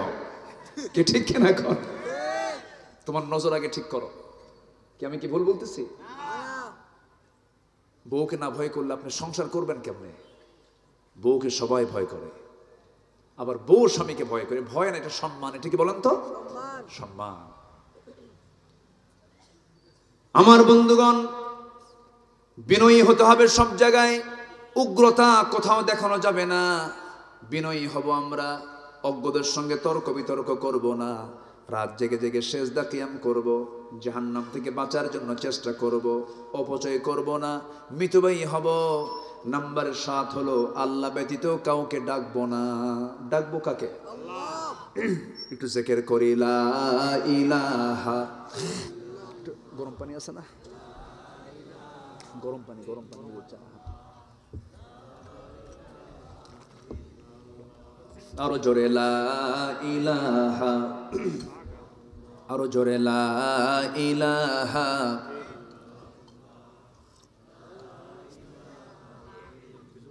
আরো জোরে লা ইলাহা ইল্লাল্লাহ সুবহানাল্লাহ আলহামদুলিল্লাহ লা ইলাহা ইল্লাল্লাহ মুহাম্মাদুর রাসূলুল্লাহ সাল্লাল্লাহু আলাইহি ওয়াসাল্লাম। নাম্বার 7 হলো আল্লাহ ব্যতীত কাউকে না ডাকা। 16টা বৈশিষ্ট্য ইমানদারদের, যারা আল্লাহর পছন্দের বান্দা, তাদের বৈশিষ্ট্য 16টা। এর মধ্যে 7 নম্বর হলো ওয়াল্লাযীনা লা ইয়াদউনা মা'আল্লাহি ইলাহান আখার। আল্লাহ ব্যতীত কাউকে না ডাকা। ওয়ালা ইয়াকতুলুনান নাফসাল্লাতী হারামাল্লাহু ইল্লা বিল হক ওয়ালা ইয়াজনুন। নাম্বার 8 হলো হত্যা না করা, খুন না করা, মার্ডার না করা। নাম্বার 9 হলো জেনা না করা, জেনা না করা। নাম্বার 10 হলো তওবা করা। কি করা বলেন? তওবা করা। ইল্লা মান তাবা ওয়া আমানা ওয়া আমিলা সালিহান ফাউলাইকা ইউবাদদিলুল্লাহু সাইয়্যাতিহিম হাসানাত ওয়া কানা আল্লাহু গফুরার রহিমা। জোরে বলুন আল্লাহু আকবার। তওবা করা। নাম্বার 11 হলো ঈমান আনা। নাম্বার 12 হলো নেক আমল করা। নেক আমলের ফলাফল হলো আল্লাহ রাব্বুল আলামিন যদি কোনো বান্দা নেক আমল করতে পারে, কোন সকল গুনাহগুলোকে আল্লাহ রাব্বুল আলামিন সওয়াব দিয়া পাল্টায় দিবেন। জোরে বলেন সুবহানাল্লাহ। আল্লাহর দয়া আমার প্রতি কম না বেশি? আসতে কবেন না, কম না বেশি? নাম্বার 12 হলো মিথ্যা সাক্ষী না দেওয়া। ওয়াল্লাযীনা লা ইয়াশহাদুনা আস-সুর ওয়া ইযা মাররু বিল-লাগবি মাররু কিরামা। মিথ্যা সাক্ষী না দেওয়া। নাম্বার 13, নাম্বার 14 হলো অনর্থক কথা কর্মকে এড়িয়ে চলা। বাজে কোনো কাজ, বাজে কোনো কথা না বলা। মুখটাকে ফ্রেশ রাখা। রাসূল বলেছেন, যে ব্যক্তি জিহ্বাকে এবং গোপনাঙ্গকে মা বাইনা লিহিয়াইহি ওয়া মা বাইনা রিজলাইহি আযমানু লাহুল জান্নাহ আও কামা ক্বালা আলাইহিস সালাতু ওয়াস সালাম। রাসূল বলেছেন, দুই চোয়ালের মধ্যস্থিত বস্তু জিহ্বা এবং দুই উরুর মধ্যস্থিত বস্তু গোপনাঙ্গের যে হেফাজত করবে, এটাকে যে নিয়ন্ত্রণ করবে, আমি রাসূল তার জন্য বেহেশতের জামিন হয়ে যাব। জোরে বলি সুবহানাল্লাহ। আমার বন্ধুগণ, নাম্বার 15 হলো পরিবার, স্ত্রী, সন্তানদের জন্য দিল থেকে দোয়া করা। আমার বন্ধুগণ, আমাদের পরিবারটাকে আমরা জান্নাত বানায় নেব। জোরে বলি ইনশাআল্লাহ। ফজর যখন আজান হবে, আজান হওয়ার সঙ্গে সঙ্গে বাপ উঠবে, মা উঠবে, ছেলেকে ডাক দিবে, বাবা ওঠো সালাত। মা উঠো সালাত, মেয়েরা উঠো সালাত, উঠতে চাচ্ছে না, সুন্দর করে বুঝাবেন, পাশে বসবেন, মাথার চুল টেনে টেনে দিবেন, সুন্দর করে আদর করবেন। মা উঠো, মা উঠো, বাজান ওঠো, ছেলেটা ওঠো, নামাজটা পড়ি। তুমি কি জানো মা, এই সময় ঘুমানো হলো তোমার রোগের কারণ, এই সময় ঘুমালে তোমার অসুখ হবে। আসসালাতু খায়রুম মিনান নাওম। সুন্দর করে ধমক দিবেন না, সুন্দর করে বুঝায় বুঝায় তুলবেন। যে পিতা তার ছেলেকে ফজরে ডাক দিতে পারে না, যে মা তার মেয়েকে ফজরে ডাক দিতে পারে না, সেটা হচ্ছে অযোগ্য মা, অযোগ্য বাবা। কি ঠিক কিনা? পরিবারটা জান্নাত হয়ে যাবে। যে পরিবার ফজর দিয়ে নামাজ শুরু হয়, ফজর দিয়ে দিন শুরু হয়ে যায়, যে পরিবারের দিনটা শুরু হবে ফজর দিয়ে, আল্লাহর কসম করে বলি ওই পরিবারটাই জান্নাতি পরিবার, রহমতে বরকতের পরিবার। আল্লাহ কবুল করুন, আল্লাহ কবুল করুন। সর্বশেষ হলো ধৈর্য ধরা। কি ধরা বলেন? ধৈর্য ধরা। যে ব্যক্তি ধৈর্য ধরতে পারবে, ইহকালেও তার কল্যাণ হবে, ইহকালে তার উন্নতি হবে, অগ্রগতি হবে, পরকালেও তার জন্য নাজাত হয়ে যাবে। ধৈর্য একটা বিশাল বড় গুণ। ধৈর্য কি? বিশাল বড় গুণ। এই গুণটা সবার মধ্যে থাকে না। ঈমানদার যে ব্যক্তি, সেই ব্যক্তি এই গুণটা অর্জন করতে পারে। আল্লাহ রাব্বুল আলামিন বলেন, কি সুন্দর করে বলছেন, ওয়াল্লাযীনা ইয়াকুলুনা রাব্বানা হাব লানা মিন আজওয়াজিনা ওয়া যুররিয়াতিনা কুররাতাকিনা ইমামা। এরপর আল্লাহ রাব্বুল আলামিন বলেন, উলাইকা ইউজজাউনাল গুরফাতা বিমা সাবারু ওয়া ইউলাক্কাউনা ফিহা তাহিয়াতান ওয়া সালামা খালিদিন ফিহা হাসুনাত মুস্তাকাররান ওয়া মুকামা। জোরে বলুন আল্লাহু আকবার। ধৈর্যশীল হব আমরা। এই গুণগুলো আমাদের জীবনে আল্লাহ পাক পালন বাস্তবায়ন করার তৌফিক দান করুন। জোরে বলি আমিন, আরো জোরে আমিন। সবাই বসুন, আমরা আর বাড়াবো না, যতটুকু হয়েছে আমরা বলে ফেলি আলহামদুলিল্লাহ। জোরে বলি আলহামদুলিল্লাহ। 3 দিন তো, আগামীকাল আবার আছে, তো এক রাতি ক্লান্ত হওয়া যাবে না। আমরা আগামীকালও শুনবো। জোরে বলি ইনশাআল্লাহ। আমি 90 মিনিট কথা বলি, বড় জোর, কারণ কথার তো একটা নিয়ন্ত্রণ থাকা উচিত। কারণ আপনার তো এক রাত, আমার তো সব রাত। তো এই জন্য আমি আজকে কেন যেন আপনাদের মোহাব্বতে আমি একটু বেশি বলে ফেলেছি, কষ্ট দিয়ে ফেলছি মনে হয় না? আচ্ছা, যতটুকু হয়েছে আমরা বলে ফেলি আলহামদুলিল্লাহ। জোরে বলি আলহামদুলিল্লাহ। সবাই নামাজের মতো করে বসে, তাশাহুদের সূরতে বসে, এই তো দোয়া সহ হয়ে যাবে ইনশাআল্লাহ। জি আলহামদুলিল্লাহ। জি আসুন আমরা, জি আমরা চাইবো কার কাছে? একটা লোক উঠবেন না, দোয়া ছাড়া যিনি যাবেন এটা মানে পরিপূর্ণ হলো না, সমাপ্তি হলো না। একদম দোয়া করে আমরা সুন্দর একদম নরম হৃদয় নিয়ে আমরা বাড়ি ফিরবো। জোরে বলি ইনশাআল্লাহ। যে দোয়ার আগ দিয়ে, যে দোয়ার আগ দিয়ে আজকের মাহফিলের একজন অন্যতম পৃষ্ঠপোষক তিনি কথা বলবেন, এরপর আমরা দোয়ার দিকে যাব ইনশাআল্লাহ। লা ইলাহা ইল্লা আনতা আস্তাগফিরুকা ওয়া আতুবু ইলাইকা। চিৎকার মেরে বলি ইয়া আল্লাহ, আমার জীবনে সাগীরা কাবীরা, ছোট বড় সব গুনাহ তুমি আল্লাহ মাফ করে দাও। জোরে বলুন ইয়া রাব্বাল আলামিন। আপনি দোয়া করে দেন। হ্যাঁ, আমি করব। আল্লাহুম্মা আমিন।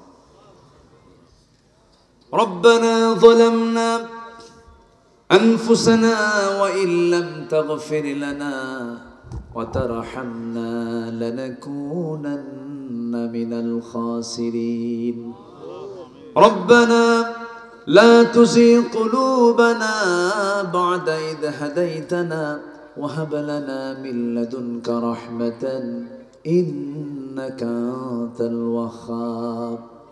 গভীর রাত, নিঝুম রাত, ঝিমানো রাত্রিতে চাঁদের মতো হাজারো হাজার মুসলমান নরনারী নিয়ে তোমার কালামের একটা রুকুকে সামনে রেখে তোমার পরিচয়, তোমার অনুগত বান্দাদের পরিচয় নিয়ে কিছু কথা বলেছি।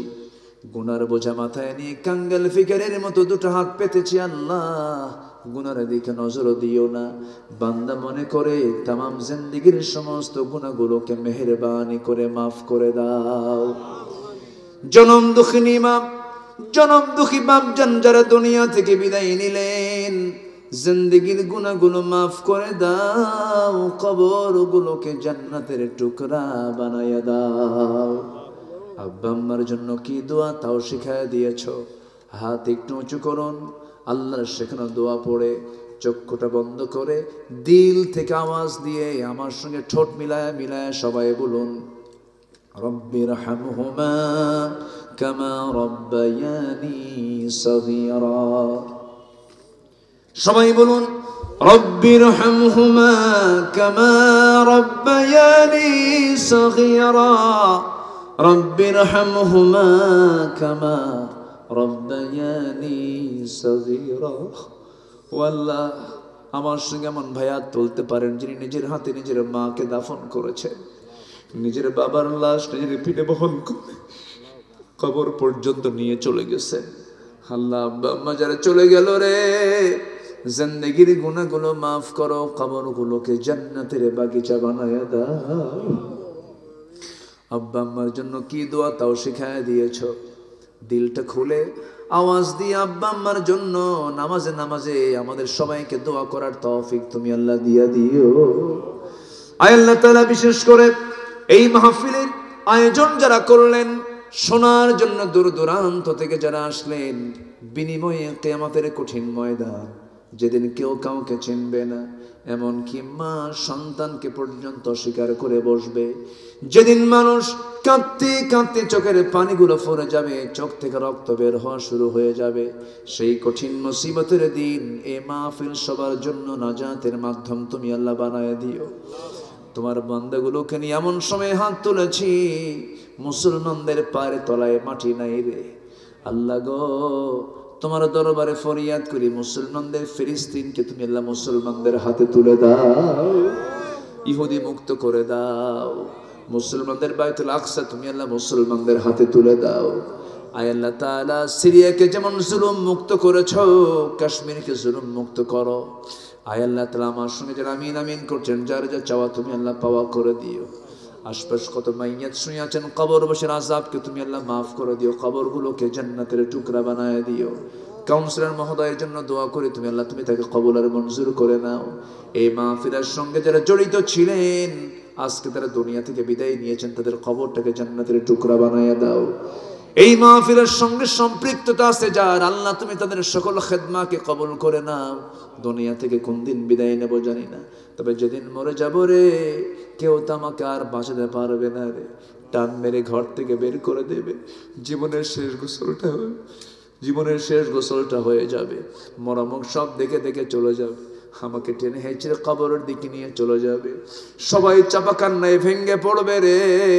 বউটা বলবে, স্বামী আমার বলে গেলে না, সন্তানগুলো বলবে, আব্বা তুমি কই যাচ্ছ, একটু বলেও গেলে না, আমাকে টেনে হেঁচড়ে কবরে শোয়া দেবে, 24 ঘন্টা লাগবে না, মাথার চুলগুলো খসে খসে পড়বে, 3 দিন লাগবে না, চামড়াগুলো গলে গলে পোকার পেটের খাবার হয়ে যাবে রে। মাত্র 7টা দিন পেটের নারী বড়ির সব চোখ মুখ কান নাক দিয়ে বের হওয়া শুরু হয়ে যাবে রে। মাত্র 3টা মাস কবর খনন করো, যদি দেখা হয় কয়েকটা হাড় ছাড়া কিছুই পাওয়া যাবে না রে। এই তো দুনিয়ার নিয়ম রে আল্লাহ। শান্তি মুহূর্ত যখন চলে আসবে, জবানে জারি করে দিও কালো জয় কালেমা তাইয়্যিবা লা ইলাহা ইল্লাল্লাহ মুহাম্মাদুর রাসূলুল্লাহ। আসসালামু আলাইকুম ওয়া রাহমাতুল্লাহি ওয়া বারাকাতুহু।